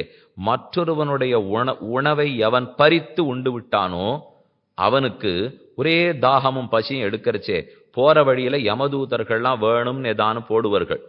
அவன் சாப்பிட்றதுக்காக அல்ல, அவன் அது ஆசையோட பசி மிஞ்சி போய் சாப்பிட போறச்சே அங்க இருக்கிற ஓநாய்களும் கழுதைகளும் நாய்களும் அதை பறித்து கொண்டு ஓடு போய் சாப்பிடும். இப்படித்தான் இவன் இந்த கீழ்லோகத்தில் இருக்கிறச்சே எல்லாரிடத்திலையும் பறிச்சிருக்கான், அதுவும் பறித்து போகும். திருமங்கியாழ்வார் நைமிஷாரண்ய பெருமானிடத்துல சரணாகதி அனுஷ்டித்து 10 பாசுரங்கள் பாடினார். செம்பினாலி என்ன பாவையை பாவி நீ தடுவன முடிவதற்கஞ்சி நம்பினான் உன் சரணடைந்தேன் நைமிஷாரியளத்துழைந்தாய். நைமிஷாரண்யத்தில் இருக்கக்கூடிய எம்பெருமானே, வம்புலாங்கூந்தல் மனைவியை துறந்து, அழகான மனைவி பத்தினி இருக்கா, ஆனா அவளை விட்டுட்டான். பிறர் பொருள் தாரமென் நிவற்றை நம்பினார். மற்ற பேருடைய தாரம் என் தாரம், இன்னொருத்தருடைய சொத்து என் சொத்து, எல்லார் சொத்தும் எங்கிட்ட இருக்கணும். எப்படியாவது யாரையாவது ஏமாற்றி தப்பா பேசி அவர்கள் சொத்து நம்மகிட்ட வந்துடணும். ஒருத்தரோடொருத்தர் போட்டியிட்டு கொண்டு அவர் வாய்ப்பை கெடுத்து என் வாய்ப்பு தான் முக்கியம்னு கொண்டு விடணும் என்று யார் முயற்சித்தாலும் நம்பினார். அவர்களுக்கெல்லாம் பிராணம் ஒரு நாள் போகாதான்னார் ஆழ்வார். இது இத்தனையும் பண்ணிட்டு இருக்கிறவன் ஒரு நாள் போகத்தான் போறான். வம்புலாங்கூந்தல் மனைவியை துறந்து பிறர் பொருள் தாரமென் நிவற்றை நம்பினார். இறந்தால் அவர்களுக்கு என்னைக்கானும் பிராணன் போனா நமந்தமர் பற்றி ஏற்றி எழுவிப்பர். நமந்தமர்கள் யமபட்டர்கள்லாம் அவனை பிடிச்சின்னு போய் ஒரு பெரிய ஸ்தானத்துல ஏத்தி வைக்கிறா. அங்க போனப்புறம் தான் தெரியறது என்ன தண்டனை காத்துன்னு இருக்குன்னுட்டு. கீழே யாராரோ பெண்களை அணைச்சிக்கணும்னு ஆசைப்பட்ட இல்லையா? ஆமாம்னு இவன் பயந்துண்டு தீனமான குரல்ல சொல்றான். இதோ செப்பினால ஒரு பெண் பொம்மை பண்ணி வச்சு அதை காலவாயில ஏத்தி திகு திகுன்னு பத்தி எரிய வச்சிருக்கோம். போ கட்டிக்கோ, கீழே ஆசைப்பட்டியோ இல்லையோ. செம்பினாலி என்ன பாவையை பாவி நீ தழுவு என மொழிவதற்கஞ்சி இதை யமபட்டன் என்னைக்கு சொல்லிட போறானோங்கிற பயத்திலே ஹே நம்பனே நைமிஷாரண்யத்துள் எந்தாய் உன் திருவடிகளை இன்றே பற்றுவதற்காக வந்தேன் என்று திருவங்க மன்னன் ரொம்ப ஆச்சரியமா சரணாகதி அனுஷ்டித்துள்ளார். அவர் சொல்லுகிறார், நானே நானார்வேத நரகம் புகும் பாவம் செய்தேன். ஒரு நரக்கத்துக்கு போற ஒரு பாவத்தையும் நானே பண்ணியிருக்கேன் பகவன். நீ 21 நரக்கம் தான் வச்சிருக்கே, ஆனா என் பாவத்துக்கு தண்டனை கொடுக்கணும்னா 22வது சிருஷ்டிச்சாத்தான் உண்டு. அத்தனை பாவங்களை நான் பண்ணி வைத்திருக்கிறேன். என்னத்துக்கு கொன்னீர்? ஆழ்வார் சொல்றார், கொன்னேன் பல்லுயிரை குறிக்கோளொன்றில்லாமையால். யாரையோ தப்பா பேசியிருக்கேன், யாரையோ அடிச்சிருக்கேன், யாரையோ கொன்னு இருக்கேன். இது எல்லாத்துக்கும் ஒரு குறிக்கோள் இருக்குன்னு நினைக்கிறீரா? குறிக்கோளே இல்லாம கூட இத்தனை அபச்சாரம் பண்ணிருக்கேன். பல பேர் ஒருத்தரை வசியிலே அடிச்சிலே என்ன இப்ப சாதித்தீர்கள்? அவர்கள் பணம் புண்படும்படி நடந்தீரே, இதனால நமக்கு ஏதாவது லாபம் உண்டான? லாபமே இருக்காது. லாபத்துக்காக திருடனை கூட ஒத்துக்கலாம். ஆனா இன்ன லாபத்துக்குன்னே தெரியாம அபச்சாரப்படுத்தி புண்படுத்துறோம் பாருங்க. அப்படி இருக்கிறவனுக்கு யமவசத்தை தவிர தண்டனையை தவிர வேறன் கிடைக்க போகிறது. ஆக இங்கிருந்து அங்க போகும்போதே தண்டனை அனுபவிக்கிறான். ஏ ஹரந்திச்ச வஸ்திராணி ஷய்யா பிராவரணானிச்ச ஏ யாந்தி வித்ருதானக்னாக பிசாசாயிவ தத்பதம். யாரொருத்தன் ஏ ஹரந்திச்ச வஸ்திராணி இன்னூத்தனுடைய துணியை களவாடி விட்டாலோ, அவனுடைய படுக்கை போர்வைகளை களவாடி விட்டாலோ, அவன் இந்த மார்க்கத்துல போயிட்டு இருக்கிறச்சே பல திருடர்கள் வந்து இவன் துணியை உருவி கொண்டு போய் களவாடி துன்புறுத்துவார்கள். அதத்ததானா கச்சந்தி சுஷ்க கண்டாஸ்ச தாலுகாக அன்னம் பானீய சகிதம் பிரார்த்தையந்த புனః. கீழ்லோகத்தில் இருக்கிறச்சே யாருக்கும் ஒரு பிடி அன்னம் இட்டதில்லே, ஒரு சோறு ஒரு தண்ணீர் கொடுத்ததில்லேன்னு வச்சுப்போம். அப்ப அந்த வழியில போகும்போது இவனுக்கு அதீத வெப்பத்தினாலே தாகம் ஏற்பட்டு ஒரு துளி தண்ணீர் அன்னம் கொடுக்க மாட்டீர்களா அப்படின்னு அந்த யமபட்டர்களிடத்துல கேட்டா அவ கிட்டக்க கூட்டு கொடுக்கறோம். நீ என்னைக்கு கொடுத்துருக்கே? கொடுத்திருந்தியானா இன்னைக்கு நீ கேட்கும் போது நாங்கள் கொடுக்கலாம். கீழே இருந்த அன்னைக்கு ஒத்தருக்கு நீ கை காட்டினது கிடையாது. யாருக்கான தண்ணீர் கொடுத்திருப்பியா, சோறு கொடுத்திருப்பியா, வஸ்திரம் கொடுத்திருப்பியா? நீ ஒத்தருக்கும் கொடுத்ததில்லை, இங்கே ஏன் வந்து கேட்கிறாய் என்று மறுபடியும் அடிப்பர்கள். பிராமணேபிய பிரதானானி நானாரூபாணி பாண்டவ ஏ பிரயச்சந்தி விப்ரேபியா தே சுகம் யாந்தி தத்பலம். தர்மபுத்திரன் ஒரு போல பயந்தே போயிட்டார். நீ மேலும் மேலும் பல நரக்கங்களை பத்தி சொல்றே. ரூரு நரகம், அசித பத்திரம், கீழே இருந்து எரிச்சு விடப்பட்டிருக்கிற கிருமி கீடம், கிருமி போஜனம், இதை போல பல பல நரக்கங்கள். ஒத்தொத்தர் என்னென்ன பாவம் பண்ணிருக்காரோ அவாவாளுக்கு அந்தந்த நரக்கம். இதை கேட்ட உடனே தர்மபுத்திரன் பயந்து போய் இதுதான் வழியா, இதுல இருந்து மாறுறதுக்கு வழி இல்லையா? தர்மபுத்திரா, அதைத்தான் நான் ரொம்ப நேரமா சொல்லிட்டு இருக்கேனே, நீ கேட்டாய்ங்கிறதுக்காக இத்தனை நான் சொன்னேனே தவிர இந்த நரகப்பட்டினத்துக்கு போறதுக்கு என் பக்தர்களை நான் அனுமதிக்கிறதே இல்லை. அவர்கள் அங்கு போவதில்லை. இதற்கு செய்ய வேண்டியதாது ஆழ்வார் சாதிக்கிறார். ரொம்ப ஆச்சரியமான பாசுரம், திருமாலையில் முதல் பாசுரம். அதிலே சாதிக்கிறார், நமந்தமர் தலகள் மீதே நாவலுற்றுதருகுன்னோம். ஆரெல்லாம் நாம் பகவானுடைய நாமங்களை சொல்லுகிறார்களோ, பகவன் நாமத்தை சொல்லுபவன் யாரும் யமனுக்கு பயப்பட வேண்டிய தேவையில்லாமல் அவர்கள் மூவுல கொண்டு மிழ்ந்த முதல்வ நின் நாமங்கத்த ஆவலி புடமகண்டாய் அரங்கமான் அகருளானே. யமபட்டர்களுடைய தலையில காலை வச்சு நடப்பாளாம். யமதூதர்களை கண்டு பயப்பட வேண்டிய தேவையே அவர்களுக்கு இருக்காது என்று சொல்லப்படுகிறது. ஆகையால் நாம் நல்லோர்களாக புண்ணியம் செய்பவர்களாக இருந்துட்டால் யமனை பார்த்து நடுங்க வேண்டிய தேவையில்லை. யமனுடைய தர்மராஜனுடைய அடியாட்கள் தலைமையிலே நாமே காலையிட்டு நடக்கலாம் என்று நாமசங்கீர்த்தனத்தினுடைய மகாத்மத்தை தொண்டடிப்புடியாழ்வார் சாதித்தார். ஏச்ச நித்தியம் பிரபாஷந்தே சத்தியம் நிஷ்கல்மஷம் வசக. பகவானுடைய நாமத்தை ஒரு தடவை கூட வாழ்க்கையில சொல்லலேன்னு வச்சுப்போம். அப்போ நரகத்தினுடைய வாசல்ல போய் நிற்பனான். போய் நின்ன உடனே யமன் கிட்டக்க வருவர். கிட்டக்க வந்து நம்ம தோள்ல கை போண்டு ஒரு கேள்வி கேட்பார். கீழே எத்தனை வருஷம் வாழ்ந்திருந்தே? 75 வயசு. நாம பதில் சொல்றோம். 75 வயசுல அத்தனை நாள் இருந்திருக்கு. ஒரு தடவை ஒரு புஷ்பத்தை எடுத்து பகவான் திருவடிக்கு போட்டு கேசவான்னு சொல்றதுக்கு அவனுக்கு பொழுது கிடைக்காது படுத்து. கிந்த்வயானார்ச்சிதோ தேவஹா கேசவஹா கிளேசநாசனஹா. கிளேசத்தை எல்லாம் ஒரு நிமிஷத்தில் போக்க வல்ல கேசவ நாமத்தை ஒரு நிமிஷம் உனக்கு சொல்ல முடியாது படுத்தா உன்னையும் கஷ்டப்படுத்திண்டு என்னையும் கஷ்டப்படுத்திண்டு. ஏ மனிதனே, இந்த லோகத்துக்கு ஆரும் வரணும்னு நான் ஆசைப்படுறதே இல்லை. எனக்கு யமதர்மராஜன்னு பேர். ஆனா எல்லாரும் என்ன கொடுமைக்காரனா சொல்லிட்டு இருக்காளே தவிர நான் தர்மத்தை நிலைநிறுத்துவதற்காக பகவானாலே ஸ்தாபிக்கப்பட்டவன். இங்கு யாரும் வராட்டா எனக்கு பரம திருப்தி. எல்லாரும் பகவானுடைய லோகத்துக்கு போனா அதை விட திருப்தி. ஆனா நீங்க தானே அதுக்கு வழி பண்ண மாட்டேங்கிறீர்கள். இருக்கே ஒரு பகவானுடைய திருநாமத்தை ஒரு தடவை சொல்லியிருந்தா கூட இங்கு வந்தே இருக்க வேண்டாம். அதுக்கு அவனுக்கு பொழுது கிடைக்கல. தொண்டடிப்படியாளர் சாதித்தார், புல் ஹவ்வ கிடக்கு நீரே. ஒருத்தனுடைய உயிரிழந்த உடல் கீழே கிடக்கிறது. அதை சாப்பிட்றதுக்காக பறவை கிட்டக்க வருமா. பறவை தான் அலகால கொத்தி பார்த்துடுத்து புல் கவ்வ கிடக்கு நீரே. பறவை கொத்தி பார்த்துட்டு அனடப்படுத்துனார். புல் உண்ண கிடக்கின் நீரேன்னு பாசனம் இருக்கணும். ஏன்னா பறவை இந்த சரீரத்தை சாப்பிட்டுடுத்துன்னு சொல்லியிருக்கணும் இல்லையோ. ஏன் புல் கவ்வ கிடக்கின் நீரேன்னு ஆழ்வார் சொன்னாராம். அது கவ்வி பார்க்குமா. இது வாழ்க்கையில ஒரு தடவாவது திருநாமம் சொல்லியிருக்குமோ? ரங்கான்னு சொல்லியிருக்குமா, கேசவான்னு சொல்லியிருக்குமா, ஸ்ரீனிவாசான்னு சொல்லியிருக்குமா அப்படின்னு கவ்வி பார்க்க அதுக்கு மோப்ப சக்தி கொண்டோ இல்லையோ.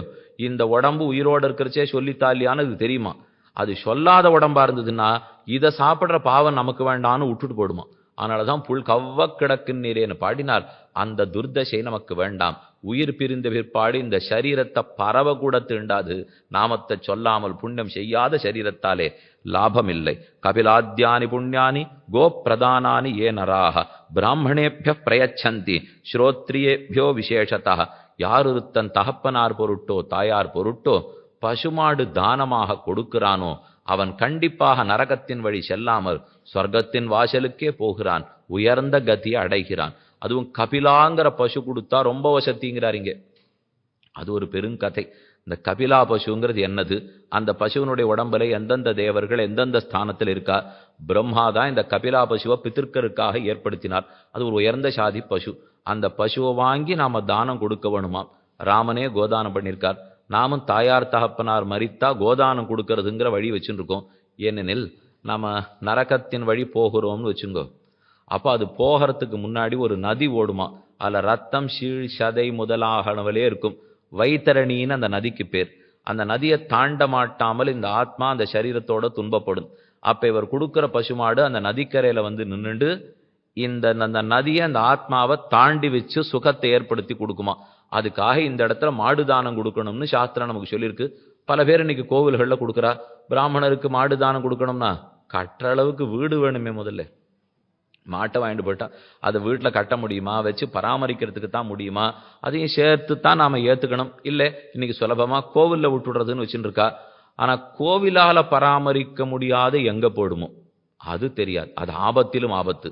கோவிலில் கொண்டு போய் பசுமாடு தானம் கொடுத்துட்டோம்னா கோவில் நன்னா பராமரிச்சுப்புங்கிற நம்பிக்கையில் கொடுத்துட வேண்டிதான். இப்பப்போ அது ரொம்ப தேவையில்லைன்னு தான் சொல்லணும். ஏன்னா எந்த இடத்துலையும் ரொம்ப கஷ்டம் இருக்கிறதா தெரியல. மாடை ரட்சிச்சுட்டு தான் வந்திருக்கா. எங்கேயா இருந்தாலும் பசு ரட்சணம் கோரட்சணம் அவசியம் செய்யப்பட வேண்டியது. சில தர்ம காரியங்கள்னா அதுலேருந்து நம்ம நகரக்கூடாது. வேதத்தை பரிபாலனம் பண்ணுறதுங்கிறது முக்கிய தர்மம். பசுக்களை ரட்சிக்கிறதுங்கிறது ரொம்ப முக்கிய தர்மம். அது இருந்ததுனால தான் பாரத தேசமே இன்று வரைக்கும் வாழ்ந்துட்டு இருக்கு. உபானஹௌ தான் சத்திரம் ச சயானான் ஞாசனானி ச விப்ரேபியோ ஏ பிரயச்சந்தி வஸ்திரான் ஆபரணானி ச. தானம் கொடுக்கறதுல சில சின்ன சின்ன தானங்கள், ஆனா நல்ல பலத்தை கொடுக்கக்கூடிய தானங்கள். வேஷ்டி வைத்து கொடுப்பதோ, பழங்கள் கொடுப்பதோ, புஷ்பம் கொடுப்பதோ மிக முக்கிய தானம். அம்பரமே தண்ணீரே சோரே அறம் செய்யும் எம்பெருமான் நந்தகோபாலா எழுந்திராய் என்ன ஆண்டாள் பாடியிருக்காள். உபானஹௌச்ச சத்திரஞ்ச சயனான் ஞாசனானிச்ச.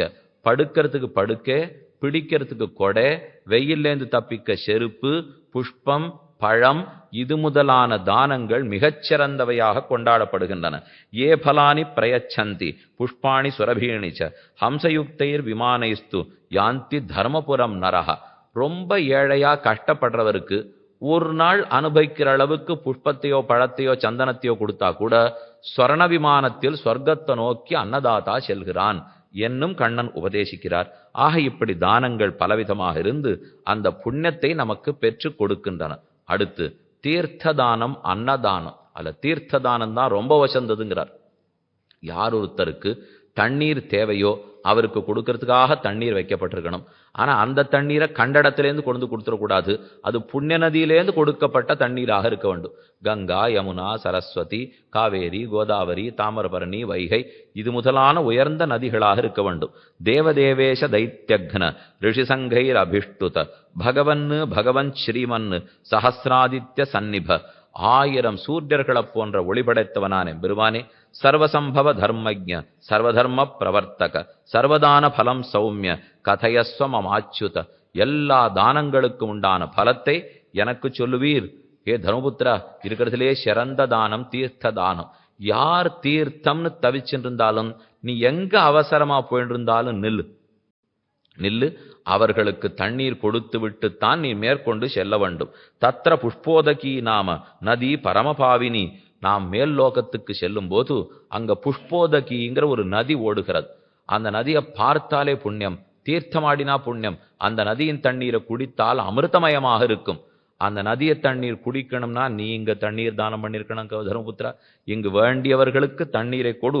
ஏனெனில் சீதலம் சலிலம் ஹ்யத்ர அக்ஷயம் அமிர்தோபமம் சீததோய பிரதாத்ருணோ பவேன் நித்யம் சுகாவகம். இங்க குளிர்ந்த நீரை யாருக்கு நாம தானம் பண்ணியிருந்தாலும் அங்கு நமக்கு ஏற்றம் கிடைக்கும். தண்ணீர் தான் உலகுக்கே ஆதாரம். ஆபோ நாராயதி புரோக்தாக ஆபோவை நரசூனவக. பகவான் முதல்ல தண்ணீரை படைத்தானாம். ஆழ்வார் சாதித்தார், பெரிய நீர் படைத்து அங்குரைந்து அது கடைத்தடை துடைத்து. பகவான் நீரோட என்னென்ன செய்யணுமோ எல்லாத்தையும் செய்வர். பெரிய நீரை படைக்கிறார், அங்குரைந்து தண்ணீர்லேயே சயனித்து கொண்டிருக்கிறார். அது கடைத்து அடைத்து உடைத்து. அது கடைத்துன்னா பார்க்கடலை கடைஞ்சு அமிர்தம் எடுத்து கொடுத்தாரோ இல்லையோ, அதான் நீரை கடைந்தது. அடைத்து சேத்து பந்தனம் பண்ணினாரோ இல்லையோ, அதுதான் அடைத்தது. உடைத்து அந்த சேத்துவனுடைய ஒரு நுனியை மட்டும் பேத்து விட்டுட்டு, இனிமே இது பூஜைக்குத்தான் தகுந்ததா இருக்கணும், போயிட்டு வர்றதுக்கு உபயோகப்படக்கூடாது என்ன ஏற்படுத்தி வச்சாரோ இல்லையோ, அது உடைத்தது. ஆக பெரிய நீர் படைத்தங்குறைந்தது கடைத்தடை துடைத்தது பகவான் பண்ணின பெருத்த செயல்கள்னு அழ்வாருடைய போஷனம். ஆனாலே நீர் படைத்தது முக்கியம். ஆத்பி சர்வாணி பூதானி ஜீவந்தி பிரபவந்தி ச தஸ்மாத் சர்வேஷு தானேஷு தோயதானம் விசிஷ்யத்தே. ஆகையால் எல்லா தானத்தை காட்டிலும் தண்ணீர் தானம் சிறந்தது. நீங்க இப்ப இதெல்லாத்தையும் கேட்டுண்டே வரீங்களோ இல்லையோ, என்ன தோணும்? இதெல்லாம் ஒரு விஷயமே இல்லையே, நாம எவ்வளவு தூரம் பண்ணிடுவோம்னு தோன்றது பாருங்க. அப்படி இல்லை இது. ஏனெனில் நாம தண்ணீர் கொடுக்கறது ஒரு பெரிய விஷயமானு நினைச்சுடுவோம். ஆனா கண்ணன் வாசல்ல போய் வாழ்ந்து வந்துட்டு காசை கொடுத்து வாங்கின தண்ணீரை கொடுக்க சொல்லலே. அவர் சின்ன விஷயத்தை கொடுக்க சொன்னா கூட அதுல ஒரு ஸ்ரத்தையும் மெனக்கடலும் இருக்கணும். இருந்ததுன்னா தான் அதை சிறந்ததுன்னு பகவான் ஏற்றுக்கொள்ளுகிறார். நீ புண்ணிய நதியிலேருந்து தீர்த்தம் கொண்டு ஓடுனா 6 புண்ணிய நதியை தேடின்னு போறது. அந்த தீர்த்தம் கொடுத்தா ஏற்றம். தவித்தவனுக்கு கொடுக்க வேண்டும். காசு கொடுக்காமல் வாங்கப்பட்ட தண்ணீராக இருக்க வேண்டும். இதை போல இருக்கிற தண்ணீருக்கு தனிச்சிறப்பு. நாம கங்கையில தீர்த்தமாட்டும் கங்கா தீர்த்தம் கொண்டு வந்து கொடுக்குறோமோ இல்லையோ, அந்த தீர்த்தத்துக்கு சிறப்பு உண்டு. தீர்த்த தானம் இருப்பதற்குள் சிறந்தது. அது ரொம்ப சுலபமானது, ஆனால் மிகுந்த பலத்தை கொடுக்கக்கூடியது. அடுத்த அன்னதானத்தின் ஏற்றம் சொல்றார். ஏ பிரயச்சந்தி விப்ரேப்யா தன்ன அன்னதானம் சுசம்ஸ்கிருதம் தைஸ்து தத்தாக ஸ்வயம் பிராணாக பவந்தி பரஷர்ஷப. ஒருத்தர் அன்னத்தை தானம் பண்ணினால், அதுவும் சமைத்த சோரை கொடுத்து அதுல வியஞ்சனத்தோட கொடுக்கறது சனிச்சிறப்புடையது. உபனிஷத்து சொல்றது, ஒரு பெண்ணு கல்யாணம் ஆயிட்டா அவளுக்கு முதல் பொறுப்பு தள்ள கட்டுறது. தள்ள கட்டுறதுன்னு நான் ஒன்றும் இது பெரிய தவறானதுங்கிறதுக்காக சொல்ல வரலே. அவளுக்கு முதல் பொறுப்பை கொடுக்கறது. அன்னாத் பவந்தி பூதானி பர்ஜன்யாத் அன்னசம்பவ. கண்ணன் கீதையில தெரிவிக்கிறார், அன்னந்தான் உலகத்துக்கே ஆதாரம். அன்னாத் பவந்தி பூதானி, ஜீவராசிகள்லாம் அன்னத்தினாலதான் பிறக்கின்றன. பர்ஜன்யாத் அன்னசம்பவ, மழை பெஞ்சுதுன்னா தான் அன்னம் விளையும். அப்ப தண்ணீரும் முக்கியமா போறது, அன்னமும் முக்கியமா போறது இல்லையோ. அன்னம் பகுகுர்வீத அன்னன்ன நிந்தியாத் அன்னன்ன பரிச்சக்ஷீத. உபனிஷத்து 3 விதி சொல்றது. அன்னம் பகுகுர்வீத, அன்னத்தை அனைவருக்குமாக ஆக்கணும். தனி ஒருவனுக்கு உணவில்லையெனில் சகத்தினை அழித்தடிவோம் என்று தமிழர்கள் எழுதி வச்சாரோ இல்லையோ, அன்னைக்கே உபனிஷத்து சொல்லியிருக்கு. அன்னம் பகுகுர்வீத, எல்லாருக்குமா அன்னத்தாக்கு. நம்ம வீட்டை நோக்கி ஒரு அதிதி வந்துட்டு பயிற்று பசியோட ஏமாற்றத்தோட திரும்பவே கூடாது. அதனாலே வீட்டுடைய தலைவி, வீட்டு தலைவிக்கு முதல் பொறுப்பு அதிதிக்கு போஜனம் அளிப்பது. நம்ம வீட்டிலலாம் இப்போ பண்ணி வைக்கிறதையே குறைச்சிட்டோம். அந்த நாள்லலாம் ராத்திரி 10 மணி வரைக்கும் யாரானு வருவாளா அப்படிங்கிறதுக்காக சாதம் இருந்துகிட்டே இருக்கும். ஆனால் இந்த நாளில் வர்றதுக்கு அந்த மாதிரி ஆள் இல்லை, நாமும் பண்ணி வைக்கிறதுக்கு தயாராக இல்லை. யாரையான விருந்து கூப்பிடுறச்சேவே எத்தனை பேர் வருவீள்னு கேட்போம். அவர் நான் 3 பேர் வருவோம் அப்படின்னு பதில் சொல்லுவார். அது 2 பேர் பெரியவா, ஒரு குழந்தை 2.5 இல்லை 3 பேரும் பெரியவாளா அப்படின்னு திரும்பி கேட்போம். சரி இன்னன்னார் இன்னென்ன வயசில் வரும் அப்படின்னு ஏதோ இப்போ போய் ரயில் வண்டியில் சீட்டு வாங்குறதுக்கு வயசு எழுதோடு எழுதி கொடுக்குறோமோ இல்லையோ, அதை போல இவர் இன்ன வயசில் இன்ன பேர் வருவோம். இதில் யார் யாருக்கு சக்கரை உண்டு உப்பு உண்டு அடுத்தது அது கேட்போம். அவர் இன்னென்னது உண்டுன்னுவர். உங்களுக்கு எது பிடிக்கும் பிடிக்காது அதை சொல்லுவார். இது கடைசியில் ஒன்றுமே பண்ணுறதுக்கு இருக்காது, இலை மட்டும் இருக்கும். ஏன்னா இவர் இத்தனை கேள்வி கேட்டுவிட்டு பண்ணால் கடைசியில் என்ன தான் கிடைக்க போகிறது? அந்த இலையில பரிமாறுறதுக்கு வரச்சேவே உங்களுக்கு இது போருமா போருமா போருமான்னா வேணுங்கிறவருக்கும் வேண்டான்னு தோணிப்படும். போட்டால் ஏதோ கொஞ்சமானு சாப்பிடுவா. இது போருமோ இல்லையோ, இது போருமானு கேட்டுட்டே இருந்தா இவர்கிட்ட வாங்கி சாப்பிட்றதே வேண்டாம் போல் இருக்கு நமக்கு தோணிப்படுமே. அப்படி இல்லாமல் 4 பேரை கூட்டா 10 பேர் சாப்பிட்ற அளவுக்கு ஸ்ரத்தையோட ஆசையோட பண்ணி வைக்கணும். என்ன மிச்சம் இருந்ததுன்னா அதை உண்டு வாழக்கூடிய நிறைய ஜீவராசிகள்லாம் இருக்கு. ஏழை குழந்தைகள் பல பேர் இருக்கா, வாசல்ல ஜீவராசிகள்லாம் இருக்கு. அதை போட்டா சாப்பிட்டுட்டு போகும் இல்லையா, அன்னை என்னைக்கு வீணா போகாது.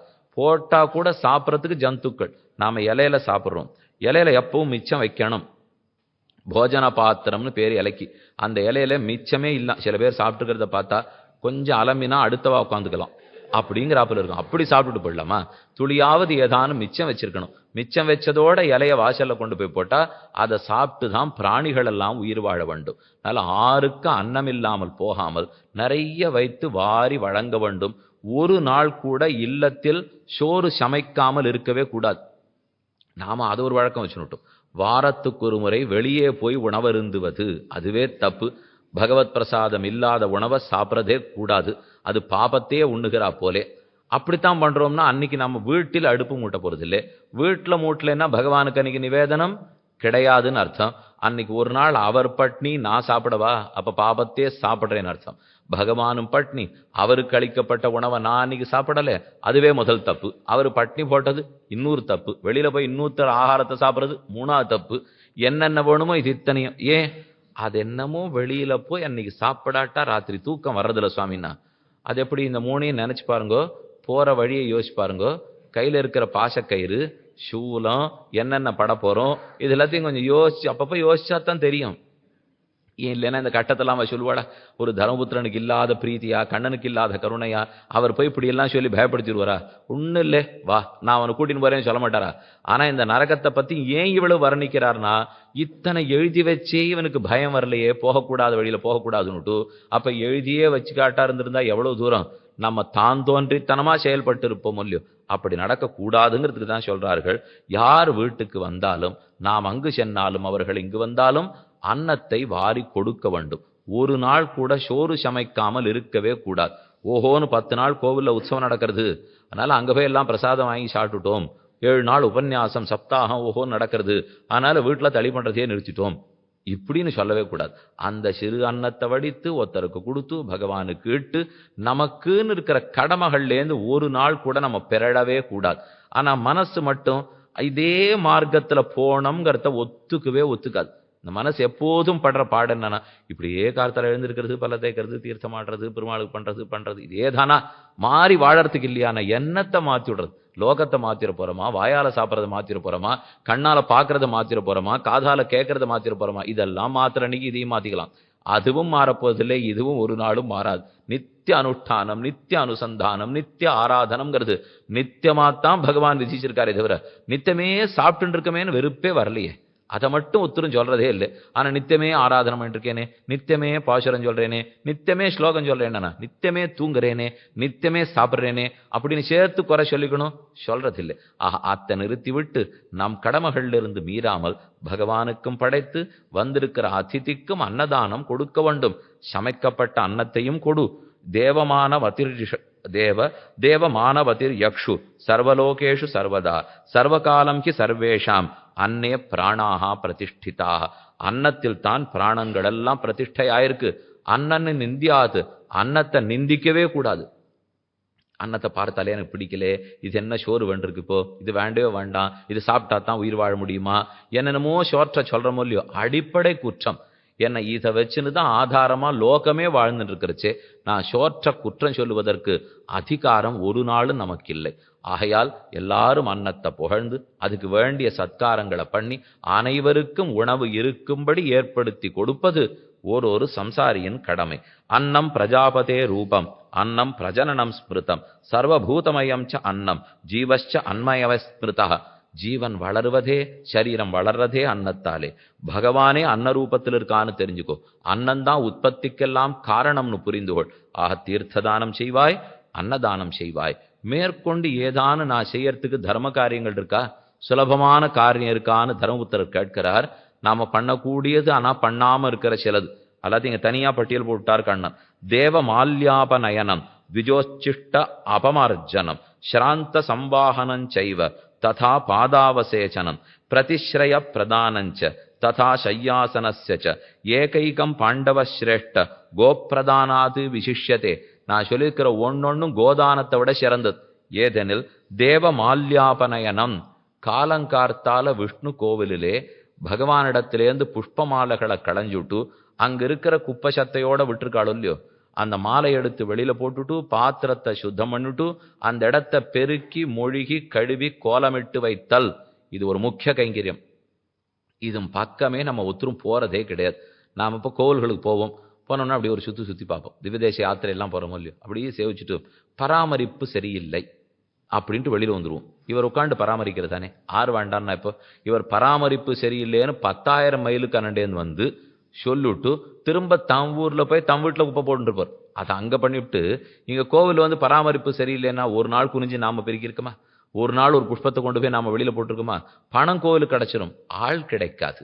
அந்த கிராமத்திலிருந்துன்னு அந்த பெருமாளுக்கு சேவை பண்ணுறதுக்குன்னு ஒருத்தர் வரணுமே, ஆள் கிடைக்கலையே. ஆகையால் தேவனுடைய களையப்பட்ட புஷ்பமாலையை கொண்டு போய் சேர்த்து அந்த இடத்தை சுத்தம் பண்றது முக்கிய திருப்பணி. உன் உடல் உழைக்கிறதான்னு பாரு தர்மபுத்திரா, எல்லாரும் சொத்து கொடுத்துருவா, ஆனா நான் கொடுத்த சரீரத்தை திரும்ப எனக்காக உபயோகப்படுத்துறியா பாரு.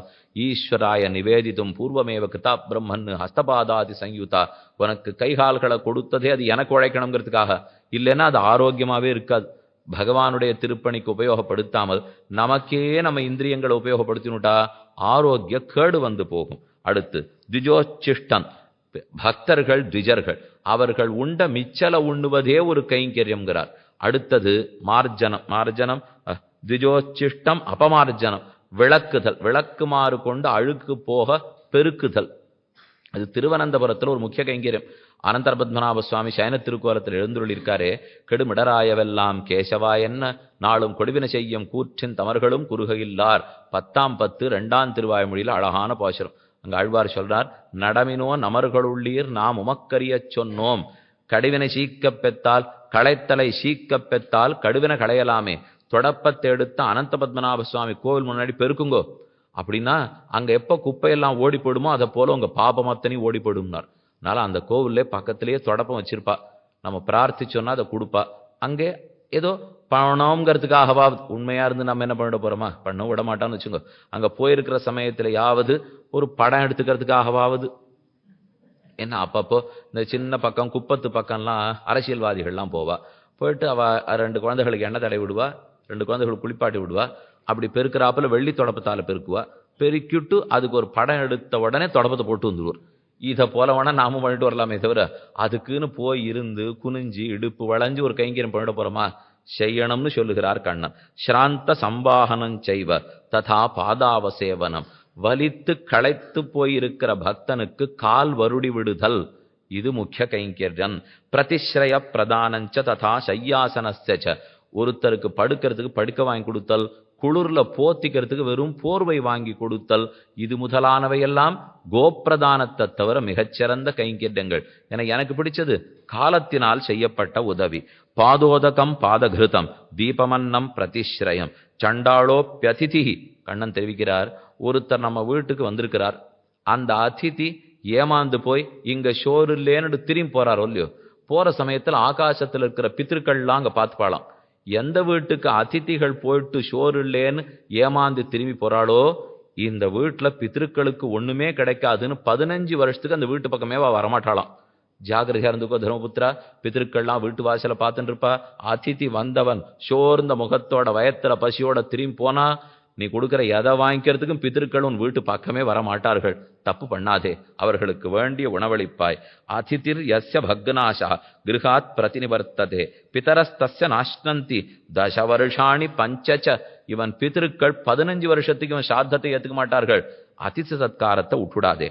அப்ப தர்மபுத்திரன் கேட்கிறான், அதிதிங்கிறது பிராமணனைத்தானே சொல்றேன், அவர் தானே, அவருக்கு தானே உணவளிக்க வேணும்னா கண்ணன் ஜாகிரதையா சொல்றார். சண்டாளோப்பியதிதி பிராப்தா தேச காலேன்ன காங்ஷயா அபியுத்கம்யோ கிரகஸ்தேன பூஜனீயச்ச சர்வதா. ஒருத்தன் சண்டாளனா இருந்தா கூட வயிற்றில் பசியோட அவன் வீட்டுக்கு வந்துட்டா அவனும் அதிதியே. அதுல பிராமண க்ஷத்ரியன்கிற வேறுபாடு பார்க்காதே, யாரா இருந்தாலும் அதிதி. அவன் சண்டாளனா இருந்தா கூட அதிதி. அவனுக்கும் ஒரு பிராமணனாகவே இருந்தாலும் அவனை சத்கரித்து வேண்டிய உணவளிக்க வேண்டும். உணவளிப்பதற்குள் இன்னா நினையான்கிற சாதி பாகுபாடு கூடாது. அனைவருக்கும் அன்னத்தை தானமாக கொடுக்க வேண்டும், அனைவருக்கும் ஆக்க வேண்டும். மோகந்திருவம் புரோர்ணயதி மோகமஸ்யச்சு பச்சதே மோகமன்னம் சதாஷ்னாதி ஏ அதின்ன பூஜையேது. சிறந்த பக்தன்னு சொல்லிட்டு பஞ்சமகாயஜம் பண்ணிட்டு இருக்கேன், நித்திய சுவாத்தியாய ஞான யஜ்யம் பண்ணிட்டு இருக்கேன், சந்தியாவந்தனம் 3 வேளைக்கு 4 வேளையா பண்ணிட்டு இருக்கேன்.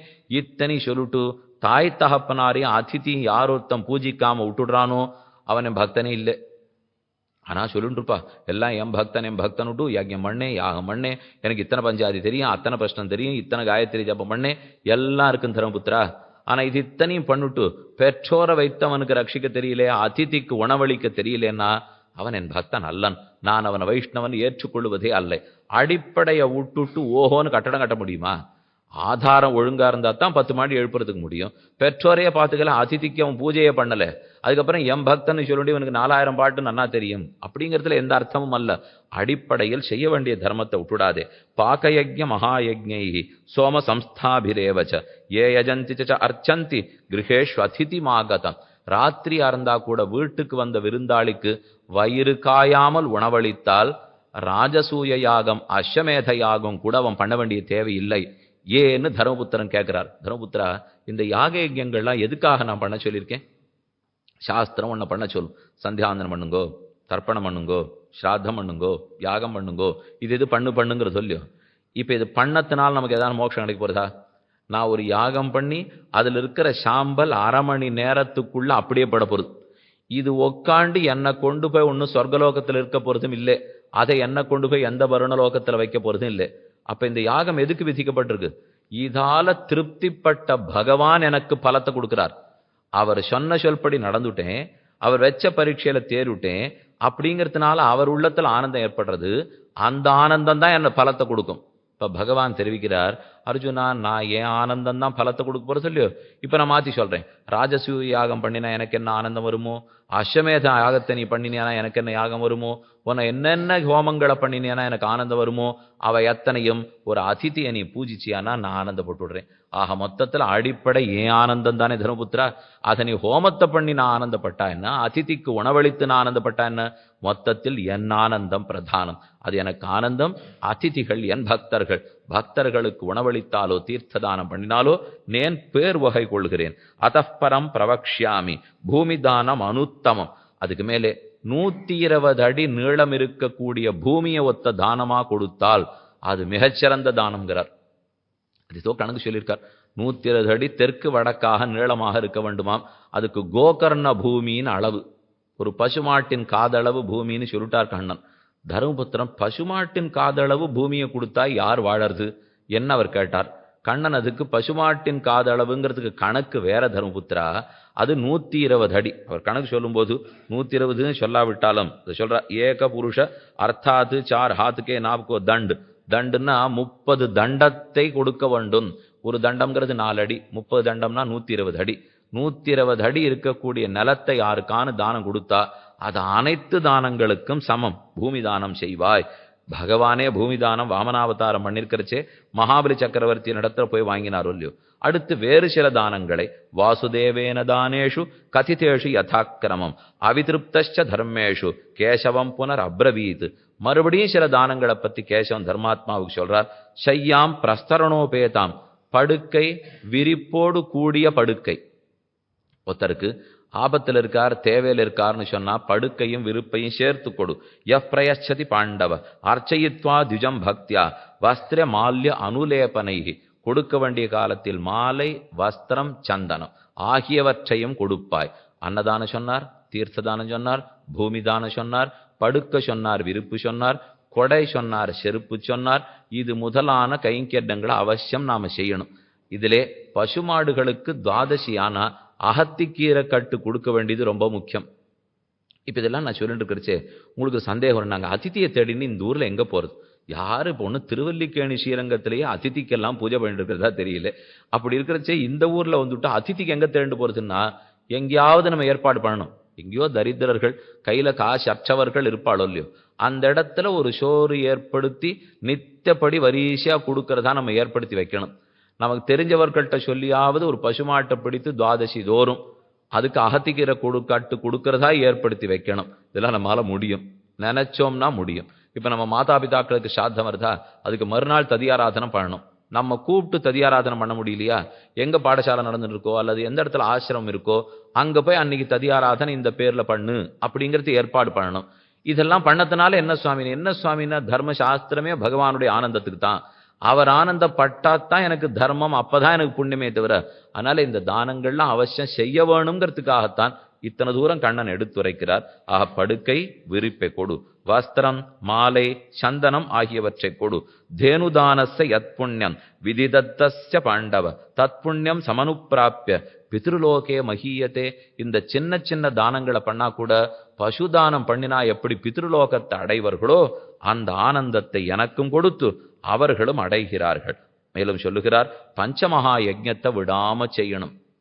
இது நம்ம ஒத்தொத்தருமே செய்ய வேண்டியது. கீழே 5 பாபங்கள் தினப்படி நமக்கு இன்றியமையாமல் வந்துட்டு இருக்குன்னு சொன்னேன்.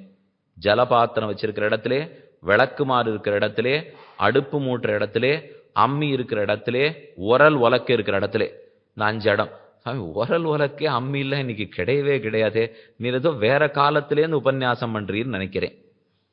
நீங்க சொல்லலாம், என்ன இப்போ உரல் உலக்க இல்லாட்டா அது வேற ரூபத்தில் இருக்கு, அம்மி இல்லாட்டா வேற ரூபத்தில் இருக்கு, 2 இருக்கு. ஆனா இப்போ கொஞ்சம் ரூபந்தான் மாறி இருக்கு. அதனால அந்த ரூபத்துல நம்ம பொத்தான் அமைக்கினா கூட பிராணிகள்லாம் உள்ள போகும். இவர் என்ன சொல்லியிருக்கார், உரல்ல உலக்கைய வச்சு குத்தினா அதுல சிக்கின் இருக்கிற கிருமிகள் நாசமடையும்.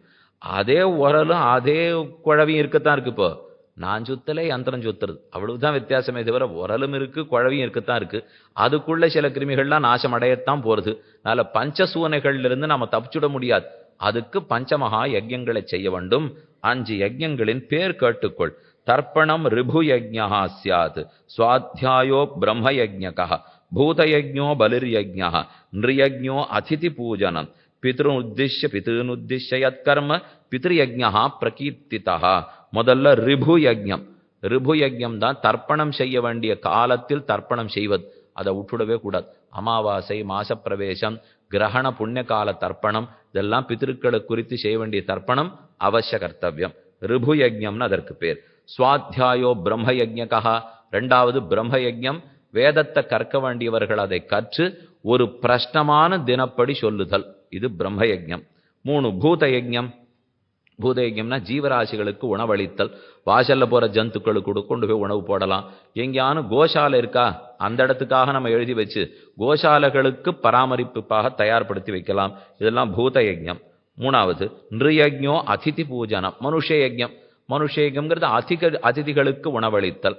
கடைசியாய் பித்ருன் உத்திஷ்ய யத்கர்ம பித்ருயஜ்ஞ பிரகீர்த்திதா, பித்திருக்களை நோக்கி செல்லப்படுகிற கைங்கரியம். அது வருஷ சாத்தமா இருக்கட்டும், நித்திய சாத்தமா இருக்கட்டும், மாசிகமா இருக்கட்டும், பித்திருக்களை குறித்து செய்யப்படும் கைங்கரியம் பித்ருயஜ்ஞம். பித்ருயஜ்ஞம், மனுஷ யஜ்ஞம், பூத யஜ்ஞம், பிரம்ம யஜ்ஞம், ரிபு யஜ்ஞம் என்ன 5 யஜ்ஞங்களை. ஏன்னா இது யஜ்ஞம்னு உடனே நம்மெல்லாம் கொஞ்சம் பயந்து பின்வாங்கிடுவோம். ஏதோ ஹோமகுண்டெல்லாம் வளர்த்து 4-5 நாள் பெருசா போல் இருக்கு, ஒன்றும் தெரியாதேன்னு. அந்த யஜ்ஞமே இல்லை இது. இது தினப்படி ஒரு கிரகஸ்தனும் செய்ய வேண்டிய யஜ்ஞம். நம்ம வீட்டுல இருந்து கொண்டே இதை செய்யலாம்ங்கிறதுக்காக சொல்றார். ஹுதம் சாப்பி அஹுதஞ்சைவ ததா பிரகுதமேவச்ச பிராசிதம் பலிதானஞ்ச பாகயஜ்ஞான் பிரச்சக்ஷதே. இது தவிர பாகயஜ்ஞம் உள்ளது. சமைத்த சோறு, சமைக்காத சோறு ஆகியவற்றை தானமாக கொடுத்தல். சர்வ ஏதே மகாயஜ்ஞாः சர்வதா பரிகீர்த்திதாः புபுக்ஷிதான் பிராமணான்ஸ்து யதாசக்தி நான் ஹாபையேத். இது ஒன்னொன்னுலையும் சில விதிமுறைகள் உண்டு தர்மபுத்திரா. இதை நான் சொல்லியிருக்கிறபடிக்கு செய்ய முடியலையா? அதுக்கு அதிகாரம் யோக்கியத்தை உங்ககிட்ட இல்லையா? அடுத்தபடி மத்தியமமா செய். நான் மத்தியமமா சொன்னபடி செய்ய முடியலையா? அதமமா செய். ஆனா செய்யாமல் மட்டும் இருந்து விடாதே. நான் சொன்னேங்கிற நம்பிக்கையோட அந்த வார்த்தையில் ஆசைப்பட்டு நம் கடமை ஆசையா கடமை ஆற்றணும் அப்படிங்கிற எண்ணத்தோட செய்வாய். எல்லாத்துக்கும் அடிப்படை ஒன்று இருக்கு. ஸ்நானம் பண்ணிட்டு தான் அர்ஜுனா தானம் பண்ணணும். ஓ, இதை போல ஒன்று இவ்வளவு நாளை நீங்க சொல்லவே இல்லையே. தினப்படி ஸ்நானம்னு வேற ஒன்று பண்ணணுமா அப்படின்னு கேட்டோம்னா, இப்ப பல வீடுகளில் பார்த்தா அப்படி வேலையெல்லாம் பார்த்துட்டு வந்து மத்தியானமா குளிச்சுட்டு சாப்பிட்றது அப்படின்னு ஒரு வழி வச்சுருக்கோம். அது கூடாது. ஸ்நானத்துக்கு அவர் விதி சொல்லியிருக்கார்.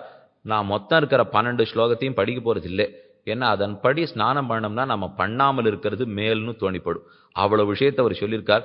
நதியை எப்படி தேடின்னு போகணும், நதியை நோக்கி எப்படி போகணும், கையில எப்படி மண்ணு சாணகம் முதலானவற்றை எடுத்துன்னு போகணும், அதை எங்க வைக்கணும், எங்க கால் அலம்பிக்கணும், எங்க ஆச்சாரம் பண்ணணும், இறங்கச்சே என்ன மந்திரம் சொல்லணும், இடுப்புல துணியை கட்டச்சே என்ன மந்திரம் சொல்லணும், துவட்டிக்கச்சே என்ன மந்திரம் சொல்லணும், ஏறச்சே என்ன மந்திரம் சொல்லணும், முதல்ல 3 பிடி தண்ணீரை எடுத்து எங்கெங்க தொட்டு கொள்ளணும், எங்கெங்க வாயை கொப்பளிக்கணும், அதை ஜலத்திலேயே கொப்பளிக்கலாமா வெளியில கொப்பளிக்கலாமா, அங்கிருந்து ஆச்சமனம் பண்ணணுமா வெளியேறிட்டு ஆச்சமனம் பண்ணணுமா, இன்னுமே மிச்சம் இல்லை. இத்தனை விசாரம் இருக்கு ஸ்நானத்தில். அதனால அவ்வளவு தூரம் அடி இப்ப வாசிக்கிறதா இல்லை. ஸ்நானம் பண்ணணும்னு மட்டும் புரிஞ்சுப்போம். ஏன்னா கடைசி பட்சம் அதையானு தெரிஞ்சுன்னு பண்ணாம நாம விட்டுடக்கூடாது. சொல்லு மிருதஞ்ச கோமயன் செய்வ திலம் தர்பான் ததைவச்ச. கேட்டா சொல்லுவா, பெரியாழ்வார் கூப்பிட கூப்பிட இவர் வராம எவ்வளவு படுத்தினார். அதை போலதான் நாங்களும் விடுவோம். அதாவது நீராட்டம்னு பெரியாழ்வார் 10 பாசுரம் பாடியிருக்கார். வெண்ணெய் அளைந்த குணுங்கும் விளையாடு புழுதியும் கொண்டு திண்ணனை இவ்விரா உன்னை தேய்த்து கிடக்க நான் ஒட்டேன் எண்ண குளிப்பழங்கொண்டு இக்கத்தன போதும் இருந்தேன் அண்ணலறிய பிரானே நாரணா நீடாடவாராய். கண்ணனை குளிக்கிறதுக்காக யசோதை கூப்பிடுவலாம். அவர் திமிரண்டு குளிக்க வரவே மாட்டாராம். என்னைக்கும் பகவானுக்கு குளிக்கிறதுன்னா அது பிடிக்கிறது இல்லை. அலங்காரம் பண்ணிக்கிறதுனா நன்னா பண்ணிப்பார். அபிஷேக பிரிய சிவா, அலங்கார பிரியோ விஷ்ணு. விஷ்ணு தான் அலங்கார பிரியர். அவருக்கு அலங்காரம் பண்ணிவிட்டா போரும், குளிக்கணுன்ற ஆசையில். ஆனால் சிவனுக்கு எப்பவும் அபிஷேகத்தில் தான் ஆசை. அதனால தான் இந்த அர்ச்சகாலாம் பண்ணுவாளோ மாட்டாளோன்னு தடையிலேயே கங்கையை வச்சுன்னு விட்டார். எப்பவுமே குளிச்சுட்டே இருக்கலாம். மொல்லு அபிஷேக பிரிய சிவா, அலங்கார பிரியோ விஷ்ணு. எந்த விஷ்ணு கோவிலுக்கு போங்க, அலங்காரம்னு ஒரு மணி நேரம் தர போட்டுருவா. சாத்துப்படி சாத்தின்னு இருக்கா, சாத்துவா சாத்துவா சாத்துவா.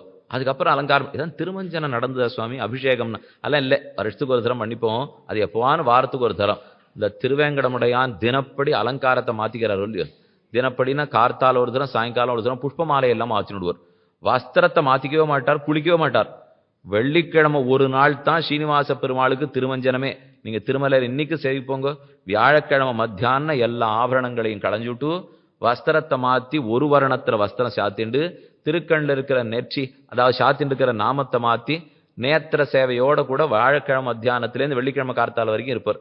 அப்ப மட்டும்தான் வாரத்துக்கு ஒரு நாள் துணியே மாத்திக்கிறார் அவர். அவர் வஸ்திரம் மாத்தி தீர்த்தமாடுறதே வாரத்துக்கு ஒரு நாள்.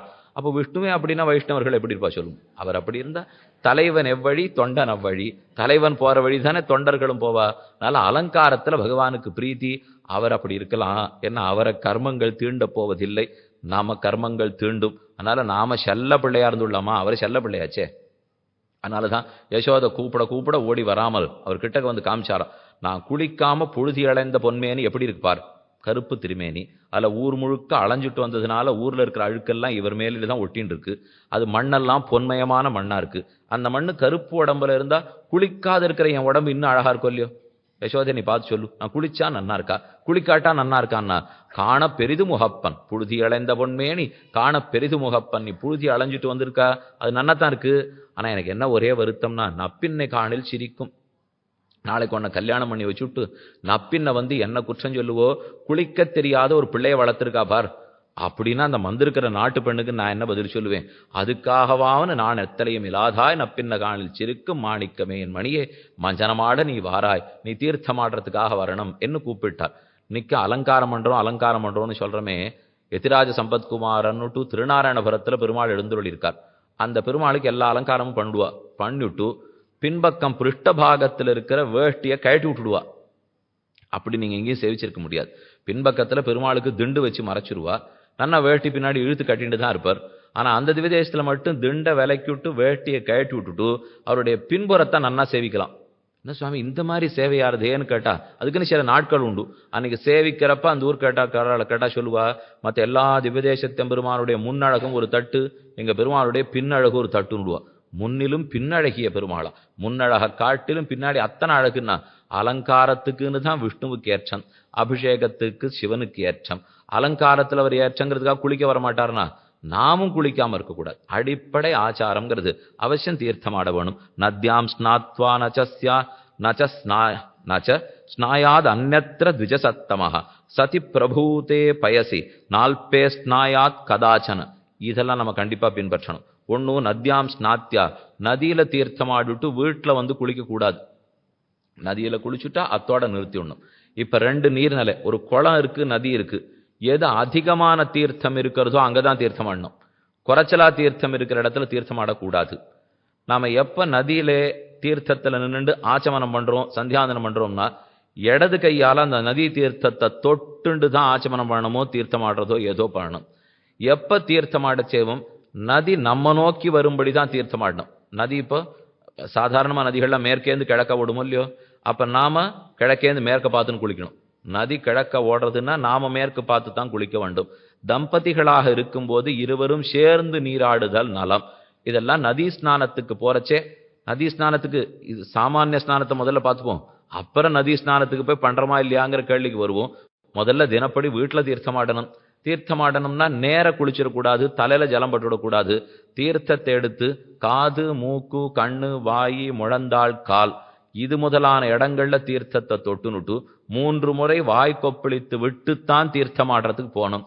நாப்சு மூத்திரபுரீஷம் குறியாது, தண்ணீருக்குள் இருக்கும்போது மூத்திரத்தையோ மலத்தையோ பெருக்கவே கூடாது. அது மகா பாபம். அது வெளியில பெருக்கிவிட்டு வந்துதான் நாம சௌச்சத்துக்காக ஆச்சமனம் பண்ணிக்கலாம், மற்றபடி துடைத்து கொள்ளலாமே தவிர நதின்றது மாதாவை போலே. அதனால அதுல இருக்கக்கூடிய நம்பிக்கையோட அது கொடுக்க வேண்டிய மரியாதையோட ஸ்நானம் பண்ண வேணும். ஸ்நானத்துக்குண்டான விதிமுறைகளை கண்ணன் அவருக்கு தெரிவித்தார். மேலும் இன்னென்ன புஷ்பங்கள் எனக்கு ரொம்ப பிடிக்கும் தர்மபுத்திரா. அவர் கேட்கிறார், எந்த புஷ்பத்தை கொண்டு உனக்கு ஆராதனை பண்ணணும், புஷ்பமே சமரிஷ்டா போருமா, வேணுமா, எதை கொடுக்கணும்னு பிரார்த்தித்தார். பெரியாழ்வார் புஷ்பகைங்கிரி மன்னவர், ஆண்டாள் புஷ்பத்தை சூடி களைந்து கொடுத்தவள், தொண்டரடிப்புடி ஆழ்வார் புஷ்பகைங்கிரி மன்னவர், ஆச்சாரியர்களிலே அனந்தாழ்வான் புஷ்பகைங்கிரி மன்னினவர். திருவேங்கடமுடையானுக்கு புஷ்பம்னா அதீத ஆசை. சுமந்து மாமலர் நீர் சுடர் தூபங்கொண்டு அமர்ந்து மாமலர் அமர்ந்து வானவர் கோனுடும் நமன்னெழும் திருவேங்கடன் நங்கட்குச் சமன்கள் வீடுதரும் தடங்குன்னமே. நித்திய சூரிகளும் விஸ்வக்சேனரும் தினப்படி கீழே இறங்கி வந்து பகவானுக்கு புஷ்பமாலை தொடுத்து திருவேங்கடத்துல சமர்ச்சிட்டே இருப்பாளாம். அவ்வளவு ஆசை பகவானுக்கு புஷ்பம்னா. ஏதேது புஷ்பங்கள்னு கேள் தர்மபுத்திரா. ஸ்ருணுஷ்வ அவகிதோ ராஜன் புஷ்பாணி பிரிய கிருந்திமே குமுதம் கரவீரஞ்ச சணகம் சம்பகந்ததா மல்லிகா ஜாதி புஷ்பஞ்ச நந்தியாவர்த்தஞ்ச நந்திகம் பலாச புஷ்ப பத்ராணி தூர்வா பிருங்ககமேவ ச. சில புஷ்பங்களை மட்டும் குறிக்கிறார். குமுதம் குமுதமலர், கரவீரம் அரளி, சணகம் சம்பகம் இதெல்லாம் தெரிஞ்ச புஷ்பம் சம்பகம், மல்லிகா மல்லிகா, ஜாதி ஜாதி, நந்தியாவர்த்தம் நந்தியாவட்டை தெரியும் நந்தியாவர்த்தம், நந்திகம் நந்தி புஷ்பம், பலாச புஷ்ப பத்ராணி பலாச புஷ்பம் பலாசத்தினுடைய இலை, தூர்வா பிருங்கம் அருகம்புல். இது முதலான எல்லா புஷ்பங்களும் எனக்கு ஏற்றவை, இதையெல்லாம் சமர்ப்பிக்கலாம். சர்வேஷாமபி புஷ்பானாம் சஹசிரகுணம் உட்பலம். இந்த எல்லா புஷ்பங்களை விட உட்பல புஷ்பம் எனக்கு மிகவும் பிடித்தமானது, அதை சமர்ப்பி. தஸ்மாத் பத்மம் ததாராஜன், உட்பலத்தை விட தாமரை எனக்கு ரொம்ப பிடித்தமானது, அதை சமர்ப்பி. பத்மாத்து சதபத்ரகம், அந்த பத்மம் தாமரையிலேயே 100 இதழ்களோட கூடின தாமரை மிக பிடித்தம். அதை விட 1000 இதழ்களோட கூடின தாமரை இன்னும் உத்தமம். கடைசியா புண்டரீகம், புண்டரீகத்தை தான் கஜேந்திராழ்வான் பறிச்சு பெருமாள்கிட்ட சமர்ப்பிக்கணும்னு ஆசைப்பட்டார். பகவானே புண்டரீகாட்சன், அந்த புண்டரீக மலரை சமர்ப்பிப்பாய். புண்டரீக சஹசிராத்து, அந்த புண்டரீக மலர்கள் 1000 கொண்டு சமர்ப்பிச்சா எத்தனை வைபவமோ, துளசியின் ஓர் இதழுக்கு அந்த ஏற்றம் என்று கடைசியா பகவான் முடிச்சுடுறார். அப்ப கீழே சொன்ன இத்தனை புஷ்பங்கள், அதை விட 100 மடங்கு உட்பலம், அதை விட 100 மடங்கு தாமரை, அதுல சததள தாமரை, சஹசிரதள தாமரை, அதுக்கு மேலே எல்லாத்த விட புண்டரீகம் உயர்ந்தது. 1000 புண்டரீகங்களை சமர்ப்பிச்சா என்ன ஏற்றமோ, துளசியினுடைய தளத்துக்கு அந்த ஏற்றம் உண்டு. கேசவ பிரியான்னு துளசிக்கு பேர். ஆறானு பெண் குழந்தை வச்சா பிறந்ததுன்னா வைக்கலாம். இப்பெல்லாம் அவவா குழந்தைகளுக்கு என்ன பேர் வேணும் அப்படின்னு முதல்ல கேட்க ஆரம்பிப்பா. அது உங்கள் குழந்தைக்கு 1000 பேர் அப்படின்னு புஸ்தகம் போட்டான். அந்த புஸ்தகம் இன்னைக்கு இல்லையா, அது சஹஸ்ரநாமம் பிறந்த அன்னைக்கு அந்த புஸ்தகம் பிறந்தது. உங்கள் குழந்தைக்கு 1000 பேர் பீஷ்மாச்சாரியர் சொன்னாரோ இல்லையோ, அன்னைக்கு வா கேட்டுக்கவே இல்லை. இன்னைக்கு 100 ரூபாய் கொடுத்து உங்கள் குழந்தைக்கு 1000 பேர் புஸ்தகம் வாங்கிட்டு வானா வாங்கிட்டு வருவார். அங்க ஒண்ணும் இல்லை, யாரோ சஹஸ்ரநாமம் படிச்சவர் ஒரு மாத்தி எழுதி வச்சிருப்பார், அவ்வளவுதான் இருக்க போறது. அதே வரிசையில் எழுதா வைய மாட்டாளா? அதனால சரின்னு 1000 முதல்ல எழுதியிருப்பார், 999 2வது எழுதியிருப்பார், தலைகீழ் எழுதி வச்சிருந்தா குழந்தைக்கு 1000 பேர் தான். அதனால ஆச்சரியமான பேர்கள் லட்சுமி சஹஸ்ரநாமத்துல பெண் குழந்தைக்கு இருக்கு, பகவானுடைய சஹஸ்ரநாமத்துல ஆண் குழந்தைக்கு இருக்கு.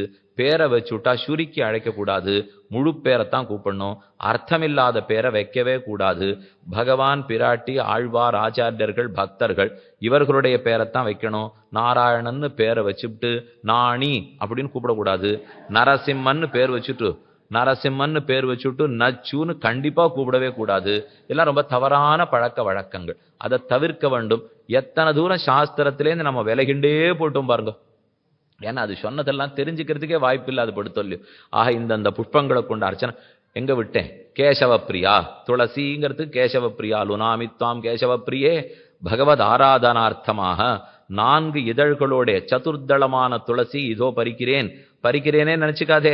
உன்னுடைய பிரியநாதனான பகவானிடத்துல போறதுக்காகத்தான் உன்னை பறிக்கிறேன் அப்படின்னு துளசி செடியின் இடத்துல பிரார்த்தித்து கொண்டே பறிக்க வேணும். மேலும் சொல்லுகிறார், அந்த துளசி ஒருவேளை கிடைக்கல, இன்னைக்கு இல்லைன்னா என்ன பண்ணலாம்? அந்த துளசியினுடைய கொம்பை பறிச்சுன்னு வாங்குறார். கொம்பு கிடைக்கல, கிளைய பறிச்சுன்னு வா. கிளை கிடைக்கல, நிக்கிற மண்ணை பறிச்சுன்னு வா. தூளானு கிடைக்காது போடாது கொண்டு வா. அந்த துளசியோட சம்பந்தப்பட்ட எதுவா இருந்தாலும் பகவானத்தை உகக்குறான். துளசியை சொல்லிட்டு சிபாபாவே மிருதா தத்ர பக்திமான் அர்ச்சயேத் மாம். ஆண்டாளும் பாசுரத்துல தெரிவிக்கிறார், தாராயினும் தன் கொம்பதாயினும் வேறாயினும் நின்ன மண்ணாயினும். எனக்கு துளசியை கொடு, தார கொடு, வேற கொடு, நின்ன மண்ணை கொடு, எதவனா கொடு, வாட்டந்தனிய வீசீரே. துளசியை கொண்டு வந்து மயக்கமடைஞ்சிருக்கிற ஆண்டாள் முகத்துல வீசினா அப்பதான் அவளுக்கு உயிரே பெருமாம். அப்ப துளசிக்கு எவ்வளவு ஏற்றம் இருந்திருக்கணும். त्वत् भक्ता कीदृशा देव कानियेषां व्रतानि च ஏதத் கதைய தேவேஷ त्वत् भक्तस्य ममाच्युत. கண்ணன் ரொம்ப நாழியா உபதேசம் பண்ணி வந்துட்டார், இப்ப முடிக்க போறார். அப்ப அர்ஜுனன் தர்மபுத்திரன் கண்ணனை பார்த்து கேட்கிறார், त्वत् भक्ताः कीदृशा देव, ஹே தேவ, உன் பக்தர்களுக்குண்டான அடையாளத்தை சொல்லு, அதன்படி வாழணும்னு எனக்கு ஆசையா இருக்கு. ஏதத் கதைய தேவேஷ त्वत् भक्तस्य ममाच्युत அனன்ய தேவதா பக்தாக ஏ மக்தஜன பிரியாக. என்னுடைய பக்த ஜனங்களிடத்துல பிரீத்தி இருக்கிறவனாய், வேறொரு தேவத்தை பட்ட கண்ணும் செலுத்தாதவனாய், என்னிடத்திலேயே கண் வைத்தவனாய், என் பக்தர்களிடத்தில் பிரீத்தி செலுத்துபவனாய், மாமேவ சரணம் பிராப்தாக, நான் ஒருவனே கதி, நான் ஒருவனே சரணம் என் இருக்கிறவராய், மத் பக்தாக தே பிரகீர்த்திதாக, அவர்கள்தான் என் பக்தர்கள். ஸ்வர்காண்யபி யசஸ்யானி மத் பிரியாணி விசேஷதா. கண்ணனுக்கு பிடிச்சதை பண்றியா, ஸ்வர்க்கத்துக்கு போறதுக்கு வேண்டியது பண்றியானா? ஸ்வர்க்கமா? அதை பிடிச்சது யாரு பண்ண போறார்கள்? நம் பகவானுடைய திருவுள்ள முகப்பதுதான் நமக்கு தேவை. என்ன எவன் செயல்படுகிறானோ அவன் என்னுடைய பக்தன். மத் பக்தா பாண்டவ சிரேஷ்ட விரதானிமானி தாரையேது. பாண்டவர்களுக்குள்ள சிறந்தவனே நான் சொன்னேங்கிறதுக்காக சாஸ்திரத்தை கடைப்பிடிக்கிறான். நான் சொன்ன விரதங்களை மட்டும் அனுஷ்டிக்கிறான், எனக்கு பிரியமான செயல்களை மட்டும் செய்கிறான். நான்யத் ஆச்சாதையேத் வஸ்திரம் மத் பக்தோ ஜலதாரணே. யாரும் தண்ணீரில் நீந்தும் போது என் பக்தன் ஒரு வஸ்திரத்தோட நீந்தணுங்கிறார். இது இன்னொரு தர்மம். தண்ணீர்ல நீஞ்சி போறச்சே 2 வஸ்திரங்கள் கட்டி கொண்டு நீந்தக்கூடாதான். சாதாரணமா கிரகஸ்தன் மேல் வேஷ்டி இல்லாம இருக்கவே கூடாது. இதுக்கு அந்தரியம்னு பேர், இதுக்கு உத்தரியம்னு பேர். இது கீழ் இது அந்தரியம், மேல் வேஷ்டி உத்தரியம். ஒத்த வேஷ்டியோட கிரகஸ்தன் இருப்பது கூடாது. கல்யாணம் ஆயிருந்தா மேல் வேஷ்டியோட தான் இருக்கணும். அது நம்மளை சட்டுன்னு ஆறான்னு சேவிக்கு வந்துருவா, இவர் ஒரே வேஷ்டியோட நின்றுட்டு இருப்பார். ஒருத்தர் சேவிக்கு வரைச்சே 2வது வஸ்திரம் இல்லாத நிற்க எப்பவுமே இருக்கக்கூடாது. பிரம்மச்சாரிக்கு ஒரு வஸ்திரமே போரும், 2வது வஸ்திரம் தேவையில்லை. ஆனா கிரகஸ்தனுக்கு 2வது வஸ்திரம் இருக்கணும். பெரிய ஆச்சாரிய புருஷர்கள்னா 3வது வஸ்திரமே வச்சுடுவா. பல சமயத்திலே பித்திருக்காரியம் மாத்திருக்காரியம் பண்ணும்போது ஒரு வஸ்திரத்தோட இருக்க சொல்றாளோ இல்லையோ. அதனால மேற்கொண்டு கிரகஸ்தன் ஒரு வஸ்திரத்தோட இருக்கிறது கூடாது, 2வது வஸ்திரம் இருக்கணும். ஆனால் தண்ணீரில் நீந்தும் போது மேல் வஸ்திரம் இருக்கக்கூடாது, கீழ் வஸ்திரத்தோட தான் நீந்த வேண்டும். ஸ்வஸ்தஸ்து ந திவா ஸ்வப்பேது. யாருத்தன் என் பக்தனோ அவன் பகல் வேளையில தூங்க மாட்டான்னு விட்டார். அப்படின்னு நம்ம வச்சுக்க வேண்டியதான். என் பக்தனா இருக்கிறவர் பகல் வேளையில தூங்க கூடாதுன்னு சொல்லவர். நான் ஸ்வஸ்தேத், அவன் தூங்க மாட்டான் தர்மபுத்திரானா, அதனாலதான் என் பக்தன் அர்த்தம். நாம என்ன வச்சிருப்போம், நாங்கள்லாம் பக்தாள் தூங்குறமேன்னா பக்தாள் இல்லேன்னு அர்த்தம். அதைத்தான் அவர் சொல்லிட்டு இருக்காரே தவிர நாங்கள்லாம் பக்தாள் ஆனா தூங்குவோமேங்கிற கேள்விக்கே இடம் இல்லை. பக்தன் பகல்ல தூங்குறது இல்லை. மது மாம்சானி வர்ஜயேத், மதுவையும் மாம்சத்தையும் உண்ணாமல் இருக்கிறான். பிரதக்ஷணம் விரஜேத் விப்ரான் காம் அஸ்வத்தம் ஹுதாசனம் ந தாவேத் பதிதே வருஷே நாக்ரபிக்ஷாம் ந லோபயேத். பிரதக்ஷணம் விரஜேத் விப்ரான், பிராமணர்களையோ பசுவையோ அரசமரத்தையோ அக்னியோ கண்டால் பிரதட்சணமாகத்தான் செல்ல வேண்டும். குறுக்கே செல்வதோ அப்பிரதட்சணமாக செல்வதோ. அஸ்வத்த மரம் ரொம்ப முக்கியம். அரச மரத்தை பார்த்தா பிரதட்சணமாக போகணும், அக்னியை பார்த்தா பிரதட்சணமாக போகணும். பல கல்யாணங்களுக்கு நாம் போகிறச்சே மேடையில் அக்னி பகவான் இருப்பர், செருப்புக்காரோடு போயிட்டு வந்துடுவா. அது செய்யவே கூடாது, தவிர்த்துடுவோம். செருப்பே போட்டுக்க வேண்டாம். வேண்டாம் போட்டுன்னு வந்துட்டோம், வாசப்படியில் விட்டுவிடலாம். அதுக்குன்னு அங்கே நினச்சிருந்தே இங்கே அக்ஷதை போடக்கூடாது. செருப்பு வச்சிருக்கேன் எடுத்துன்னு போயிட்டாலும் அப்படின்னே நினச்சின்னு இங்கே நம்ம ஆசீர்வாதம் எழுந்தோம்னா ஒரு பக்கத்தில் மனசு செருப்புன்னே நினச்சிட்டு இருக்கோம், இன்னொரு பக்கத்தில் கை அக்ஷதை போண்டே இருக்கும்னு இல்லாமல் அங்கே விட்டுட்டோம்னு வச்சுக்கணும். கிடைத்தால் லாபம், திரும்பி போறச்சே இல்லையா இல்லை அப்படிங்கிற எண்ணத்தோட உள்ள வந்துட்டு அக்னி பகவான் இருக்கிறதுனால அதுக்கு அவமரியாதை பண்ணக்கூடாது. செருப்பை கழட்டுட்டு தான் மேடைக்கு மேலே போகணும். செருப்பை கழட்டுவோம்னா அதில் ஒரு ஆபத்து இருக்கு. கையில் அக்ஷதை கொடுத்துருவா, அக்ஷத்தையோட இங்கே வந்துருவா. அன்னைக்கு அவர் உபன்யாசத்தில் சொல்லியிருந்தாரே செருப்பு போட்டுக்கூடாதுன்னு, சட்டுன்னு குறிஞ்சு காலில் இருக்கிறதுல அது அப்படியே கழட்ட வருதா, அதில் இழுத்து போட்டு இருக்கோம் இல்லையோ. ஆனால் அத்தெல்லாத்தையும் கழட்டுட்டு அந்த கையோடய அக்ஷதை போட வந்துருவா. அதனால செருப்பை தொட்ட கைன்னா அது வீதி முழுக்க இருக்கிற எச்சல் துப்பால் அத்தனையும் தொட்டுன்னு வந்திருப்போம். அப்போ கையலமணும், இல்லை அப்போ அக்ஷதை வாங்காது இருந்திருக்கணும். கீழே சொன்னேன், தர்மசாஸ்திரம் எது சொன்னாலும் நம்ம சௌரியத்துக்கு சொல்லாது, அது மட்டும் நிச்சயம். நம்மளை கொஞ்சமான வேலை வாங்கிறதுக்கு தான் தர்மசாஸ்திரமே தவிர, அப்போ செருப்பை கழட்டணும்னா கையலமணும், இல்லை அப்போ அக்ஷதை வாங்கியிருக்க கூடாது, இல்லை முதல்லையே மண்டபத்துக்கு வெளியிலேயே கழட்டி வச்சுட்டு வந்துவிடணும். பணத்தை தொட்டுட்டு செருப்பை தொடுறதோ இன்னொன்று தொட்டுட்டு செருப்பு தொடுறதோ கூடாது. அதனால இதெல்லாம் அடிப்படை ஆச்சாரங்கள். அன்னைக்கு போய் இவ இத்தனை பேரும் வந்து அவளுக்கு ஆசீர்வாதம் பண்ணி இன்னும் 50 வருஷத்துக்கு அவள் நன்னா வாழணும். இவனுக்கு இன்னும் செருப்பை என்ன பண்ணணுன்னே இவருக்கு தெரியல. இவர் ஆசீர்வாதம் பண்ணி அந்த பெண்ணும் பிள்ளையும் இன்னும் நன்னா வாழ்ந்துன்னு நாம் வச்சுக்க வேண்டியதான். அதனால் அந்த மாதிரிலாம் செய்யாமல் எது சாஸ்திரம் சொல்லியிருக்கோ அதன்படி வாழும் முறைகள் உண்டு, செய்ய வேணும். பிரதக்ஷணம் விரஜேத் விப்ரான் காம் அஸ்வத்தம் ஹுதாசனம் ந தாவேத் பதிதே வருஷேத். மழை பெய்யும் போது ஓடக்கூடாதுங்கிறார். நடந்து போ, மழை பெய்யறச்சே ஓடாதே. நாக்ன பிக்ஷாம்ன லோபயேத், நாக்ர பிக்ஷான்ன லோபயேத். முதலில் கிடைக்கும் பிக்ஷையை விட்டுடவே கூடாது. யஜ்ஞோபவீதரான ஆன உடனே பவதி பிக்ஷாந்தேகின்னு கேட்டு இன்னைக்கு அதுக்கு ஒரு முறையே வச்சுனுட்டா. யார் புனல் போடுறாளோ அவளே கொண்டு 1/2 மூட்டை அரிசி வச்சுடுறா. அந்த பிள்ளை வெள்ளித்தட்டை ஒன்று கையில் எடுத்துன்னு வந்து பவதி பிக்ஷாந்தேகின்னு ஒப்பின்னு சொல்லியிருக்கா.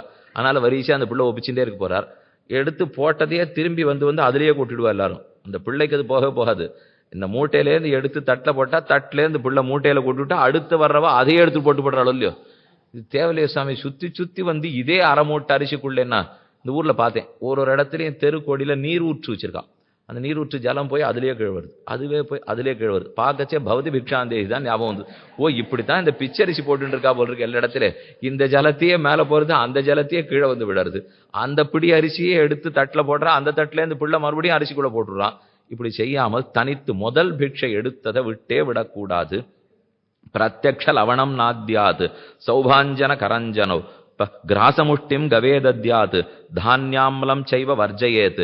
தானியத்தோட புளி சேர்த்து சமைக்காதே. அரிசிச்சோறு சமைக்கிறோம்னா அரிசியோட சேர்த்து புளி போடாதே, செய்யக்கூடாது. தண்ணீரோட புளி போட்டுக்கலாமே தவிர தானியத்தோட புளி சேர்க்கக்கூடாது. இனிமேல் புளியோதரை பண்ணலாமான்னு நீங்கள் பார்த்துங்க. பிரத்யக்ஷ லவணம் நாத்யாத். பிரத்யக்ஷ லவணம்னா நேரே உப்பு சேர்த்து கொள்ளுதல். நாம் உப்பு போடாத பண்ணிட்டு இலையில நேர கொண்டு உப்பு போட்டால் பசுமாம்சம் போடுறதுக்கு சமம். அதனால இலையில நேர உப்பு. இதுக்கு பேர் பரிஷ்காரமாக பேர் வச்சிருப்பா, வெள்ளை சக்கரை திருவுள்ளமா அப்படின்னு கேட்பா. ததியாராதனை நடந்துட்டு இருக்கோ இல்லையோ, அதில் உட்காந்துருப்போம். உப்புன்னு கேட்கக்கூடாதான், ஏன்னா சாஸ்திரத்தில் உப்பு சாப்பிடாதேன்னு சொல்லியிருக்கோ இல்லையோ. ஆனால் உப்பு சாப்பிடாதேன்னு சொன்னதுக்காக சாப்பிடாத இருக்க மாட்டான். ஆனால் அதை உப்புன்னு சொல்லி கேட்கக்கூடாதுன்னு பேரை மட்டும் மாற்றிட்டான். வெள்ளை சர்க்கரை, சர்க்கரை வெள்ளையாக தான் இருக்கும். ஆனால் அந்த நாளில் அது வெல்லமும் கருப்பட்டி சர்க்கரை இருந்து சொல்லியோ, இதை மாறுபடுத்தி சொல்கிறதுக்காக வெள்ளை சர்க்கரைன்னு பேர் வச்சா. இது எல்லாமே தவறு. உப்பை நேரே நாம் போஜனத்தில் சேர்த்துக்க கூடாது. அது குழம்புலையாகட்டும், சாற்று முதலியாகட்டும், கரிமிதிலாகட்டும், அதில் போடுறதோட சரி. தனித்து இலையில உப்பை சேர்த்துக்காதே. நாத்யாத்து சௌபாஞ்சன கரஞ்சனவ். உள்ளி பூண்டும் வெங்காயமும் வாசனையே படாதே, அத்தோட சேரவே சேராதே. பூண்டை விட்டுடு, வெங்காயத்தை சாப்பிட்றது என் பக்தன் விட்டுடுறான். பக்தன் விட்டு கிராசமுஷ்டிம் கவேதத்யாது. ஒரு பிடி புல்லாவது தினப்படி பசுமாட்டுக்கு இடு, அது முக்கியம். கவேதத்யாது தானியாம்லம் செய்வ வர்ஜயேது ததா பரியுஷிதஞ்சாபி பருஷிதம் ஊசிப்போன அன்னத்தை சாப்பிடாதே, நேத்திக்கு வச்ச அன்னத்தை கண்டிப்பா உண்ணக்கூடாது. பக்வம் பரகிருஹாகதம், இன்னொரு வீட்டுல சமைச்சுட்டு அங்கேருந்து எடுத்துன்னு வந்தே சாப்பிடாதே. நம்ம ஒரு வழக்கம் வச்சிருக்கோம், நம்ம வீட்டுல சமைச்சுட்டு ஒரு வாரத்துக்கு பாதுகாக்கிறதுக்கு அதுக்கு ஒரு பொட்டி, நம்ம விட ஒசரமா பெரிய பொட்டி ஒன்று வச்சுருக்கோம் இல்லையோ, அதில் பண்ணிட்டு எல்லாத்தையும் அதுக்குள்ளே வச்சாச்சுன்னா, போன வாரம் எங்கள் அம்மா வந்திருந்தா இன்னன்னது பண்ணி வச்சுட்டு போயிருக்கா, அடுத்த வாரம் எங்கள் அக்காள் வந்திருந்தாள் இன்னன்னது பண்ணி வச்சுட்டு போயிருக்கா, அடுத்த வாரம் மாமியார் வந்திருந்தார் இன்னன்னது பண்ணி வச்சுட்டு போயிருக்கார். இப்போ சாப்பிட்றவருக்கு எவ்வளவு வாய்ப்பு இருக்கு பாருங்க. இன்னைக்கு என்ன குழம்பு சாப்பிடணும்னு கூட ஒரு முடிவு பண்ணிக்கலாம். நம்மெல்லாம் அன்னன்னைக்கு பண்ணால் ஒரு குழம்பு தானே கிடைக்கும். ஆனால் குடு வசதியில் வச்சுட்டோம்னா என்னைக்கு வேணா எது வேணா கிடைக்காது இல்லையோ, அது செய்யக்கூடாது. ஒத்தொத்தர் வீட்டில் ஒன்னொன்னு பண்ணி கொண்டு வரவே கூடாது. ஒரு வீட்டில் பண்ணத்தை தான் உணவருந்தருமே தவிர, இவர் வீட்டிலேருந்து குழம்பு, இவர் வீட்டிலேருந்து கரியமது, இவர் வீட்டிலேருந்து சாற்றமது என்ன சமைக்கப்பட்ட அன்னத்தை வீடு விட்டு வீடு மாற்றாதே. பரகிருகாகதம் அனிவேதிதஞ்ச திரவியம், எனக்கு நிவேதனம் செய்யப்படாத திரவியம் அதையும் கொடுக்காதே. தத் பிரயத்தனேன வர்ஜயேது. இந்த கண்ணன் சொல்லச்சே பிரயத்தனேனங்கிறார். அப்படின்னா இதெல்லாம் கஷ்டமா இருக்கும் போக போக தர்மபுத்திரா, ஆனா நீ தான் முயற்சி எடுத்து இதெல்லாத்தையும் விடணும். தத் பிரயத்தனேன வர்ஜயேத் விப்ரதேவ பரிவாதான் நவதேத் பீடித்தோபி சன்னு. ஆறும் தேவர்களையோ பகவானையோ குற்றம் சொல்லுவதும் கூடாது. ஒருத்தர் இடத்துல இருக்க என்னென்ன குற்றம் உடம்புலன்னு சொல்றேன். பிராமணன் உடம்புல 6 குற்றம் இருக்கு, க்ஷத்ரியன் உடம்புல 7 குற்றம் இருக்கு, வைஷ்யன் உடம்புல 8 குற்றம் இருக்கு. காமஹா குரோதஸ்ச லோபஸ்ச மோகஸ்ச மத ஏவச்ச மகாமோகஸ்ச இத்தேதே தேகேஷட் விஷலாஸ்மிருதாக. காமம், குரோதம், லோபம் பேராசை, மோகம் மகாமோகம் மதம், இந்த 6ம் பிராமணன் உடலில் உள்ளது. க்ஷத்ரியன் உடலிலே கர்வம், செருக்கு, ஸ்தம்பம், ஜடத்தன்மை, அகங்காரம், தான் என்னும் எண்ணம், ஈர்ஷ்யா பொறாமை, துரோகம் செய்தல், பாருஷ்யம் கொடுமை, குரூரதா குரூரமாக பேசுகை, இவ்வேழும் க்ஷத்ரியனிடத்திலே உள்ளது. வைஷ்யனிடத்தில் இருக்கிற 8 தீக்ஷ்ணதா தீவிரமாக நடந்து கொள்ளுதல், நிகிருதிஹி கபட்டமாக இருத்தல், மாயா ஏமாற்றுதல், சாட்சியம் போக்கிரித்தனம், தம்பஹா தாம்பீகம், அனார்ஜவம் நேர்மையற்ற தன்மை, பைசுன்யம் கோள் சொல்லுதல், அனிருத்தம் பொய் பேசுதல், இந்த 8ம் வைஷ்யர்கள் உடம்பில் உள்ளது. 6, 7, 8 3 கணக்கு சொல்லிட்டார். இப்போ இன்னென்னதெல்லாம் பிராமணர்கிட்ட, இன்னென்னது க்ஷத்ரியர்த்தே, இன்னென்ன வைஷ்யரிடத்திலே இந்தந்த குற்றங்களை எல்லாம் விளக்கி கொள்ளுவாய். என் பக்தனுக்கு இருக்கிற லட்சணத்தை இறுதியா சொல்றேன். ஆலோல ஜிஹ்வஹ சமுபஸ்திதோ திருதிம் நிதாய சக்ஷுர் யுக மாத்திரமேவ தத் மனச்ச வாசஞ்ச நிகிருஹ்ய சஞ்சலம் பயான் நிவிருத்தோ மம உக்த உச்சியதே. நான் சொன்னத்தையும் பக்தன் திருப்பி சொல்றார். ஆலோல ஜிஹ்வஹ, கண்டபடிக்கு அசையக்கூடிய நாக்கு அவருக்கு இல்லை, சஞ்சலமான நாக்கு அவருக்கு கிடையாது. சமுபஸ்திதோ திருதிம், தைரியத்தோட சாஸ்திரத்துக்காக எழுந்து நின்று வாதாடுகிறார், அதை அனுஷ்டிக்கிறான். நிதாய சக்ஷுர் யுக மாத்திரமேவ தத்து, தன் முன்னாடி இருக்கிற 4 அடி தான் அவன் கண்டப்படுறது. அப்படின்னா வெகு நாட்களுக்காக சேமித்து வைத்துக் கொள்ள மாட்டார், அடுத்ததுக்காக மட்டும் சேமிச்சு வச்சுப்பார் என்று பொருள். இனிமே 50 வருஷத்துக்கு நாம என்னென்னலாம் போட்டு வச்சுக்கணும்னு நினைக்கிறோமே, அப்படி செய்ய மாட்டார். முன்னாடி இருக்கிற 4 அடியை மட்டும்தான் பார்க்கிறான். தான் கண்டபடி நாக்கை அசைய விடுவதில்லை, இந்திரியங்களை அடக்கி இருக்கிறார், தைரியத்தோட நிற்கிறான். ஈதிருஷாத்யாத்மனோ ஏது பிராமணாக நியதேந்திரியாக தேஷாம் ஸ்ராத்தேஷு திருப்யந்தி தேன திருப்தாக பிதாமகாக. இப்படிப்பட்டவர்கள் கூட்டு சாத்தத்தில் உட்காத்தி வச்சாலோ அவர்களை பூஜித்தாலோ பிதற்கள் கூட ஆசைப்படுகிறார்கள். கடைசியாக ஒரு ஸ்லோகத்தை சொல்லி கண்ணன் உபதேசத்தை முடிக்கிறார். தர்மோ ஜெயதி ந அதர்மஹ, சத்யம் ஜெயதி ந அனிருத்தம், க்ஷமா ஜெயதி ந குரோதா, க்ஷமாவான் பிராமணோ பவேத். யார பிராமணன்னு சொல்லுகிறேன் அர்ஜுனா? க்ஷமாவான் தர்மபுத்திரா, பொறுமை உடையவன் தான் மிகச் சிறந்தவன். என் பக்தன் பூமியிலே பொறுமையோடு இருக்கிறான், யார் குற்றத்தையும் பொறுத்து கொள்ளுகிறான். இவன குற்றவாளின்னு சொல்லாலும் கோபப்படுவதில்லை, எள்ளி நகையாடுவதில்லை, மனத்தாலும் வாக்காலும் மெய்யாலையும் யாரும் குற்றம் சொல்லுவதில்லை. ஸ்லோகத்தினுடைய அர்த்தம் தர்மோ ஜெயதி ந அதர்மஹ, எப்போதும் தர்மம் தான் ஜெயிக்கும், அதர்மம் ஜெயிக்காது. சத்தியம் ஜெயதி ந அனிருத்தம், உண்மைதான் ஜெயிக்கும், பொய் என்னைக்கும் ஜெயிக்காது. க்ஷமா ஜெயதி, பொறுமைதான் ஜெயிக்கும், ந குரோதா, கோபம் ஜெயிக்காது. பொறுமை ஜெயிக்கும், கோபம் ஜெயிக்காது. தர்மம் ஜெயிக்கும், அதர்மம் ஜெயிக்காது. உண்மை ஜெயிக்கும், பொய் ஜெயிக்காது. இப்படி என் பக்தன் இருக்கிறான், உயர்கிறான் என்று தர்மபுத்திரருக்கு உபதேசித்து அனுகீதை பிரகரணத்தையும் வைஷ்ணவ தர்ம பிரகரணத்தையும் பகவான் முற்று பெறச் செய்கிறார். நாமும் கிருஷ்ணானுகிரகத்தாலே இந்த 6 நாட்களாக மகாபாரதத்தில் ஆஷ்வமேதிக பருவத்தில் இருக்கும் இந்த ஆச்சரியமான சில அர்த்தங்களை அவகாசத்துக்கு தகுந்தா போலே அனுபவிக்கும் பேறு பெற்றோம். இதற்கு முதற்கண் ஸ்ரீநாதனாக பகவான் எழுந்தருள் இருக்கிறார். துவாரகாதீசன் அவ்வெம்பெருமான் இது இத்தனை ஏற்படுத்தி நடத்தி கொடுத்ததற்கு அவர் திருவடிகளுக்கு முதற்கண் பல்லாண்டு பாடுகிறேன். அவர் இத்தனை நடத்தி இருந்தாலும் வேதவியாசர் மகாபாரதம் எழுதி வைக்க வேண்டாமா? அதனால அந்த வேதவியாசர் திருவடிகளுக்கு பல்லாண்டு பாடி, அவர் எழுதியிருந்தாலும் தர்மபுத்திரன் இத்தனை ஆசையோட கண்ணன்ட்டு கேட்டார். அர்ஜுனன் மறக்கவே நமக்கு இத்தனையும் கிடைச்சது, நல்ல வேளை.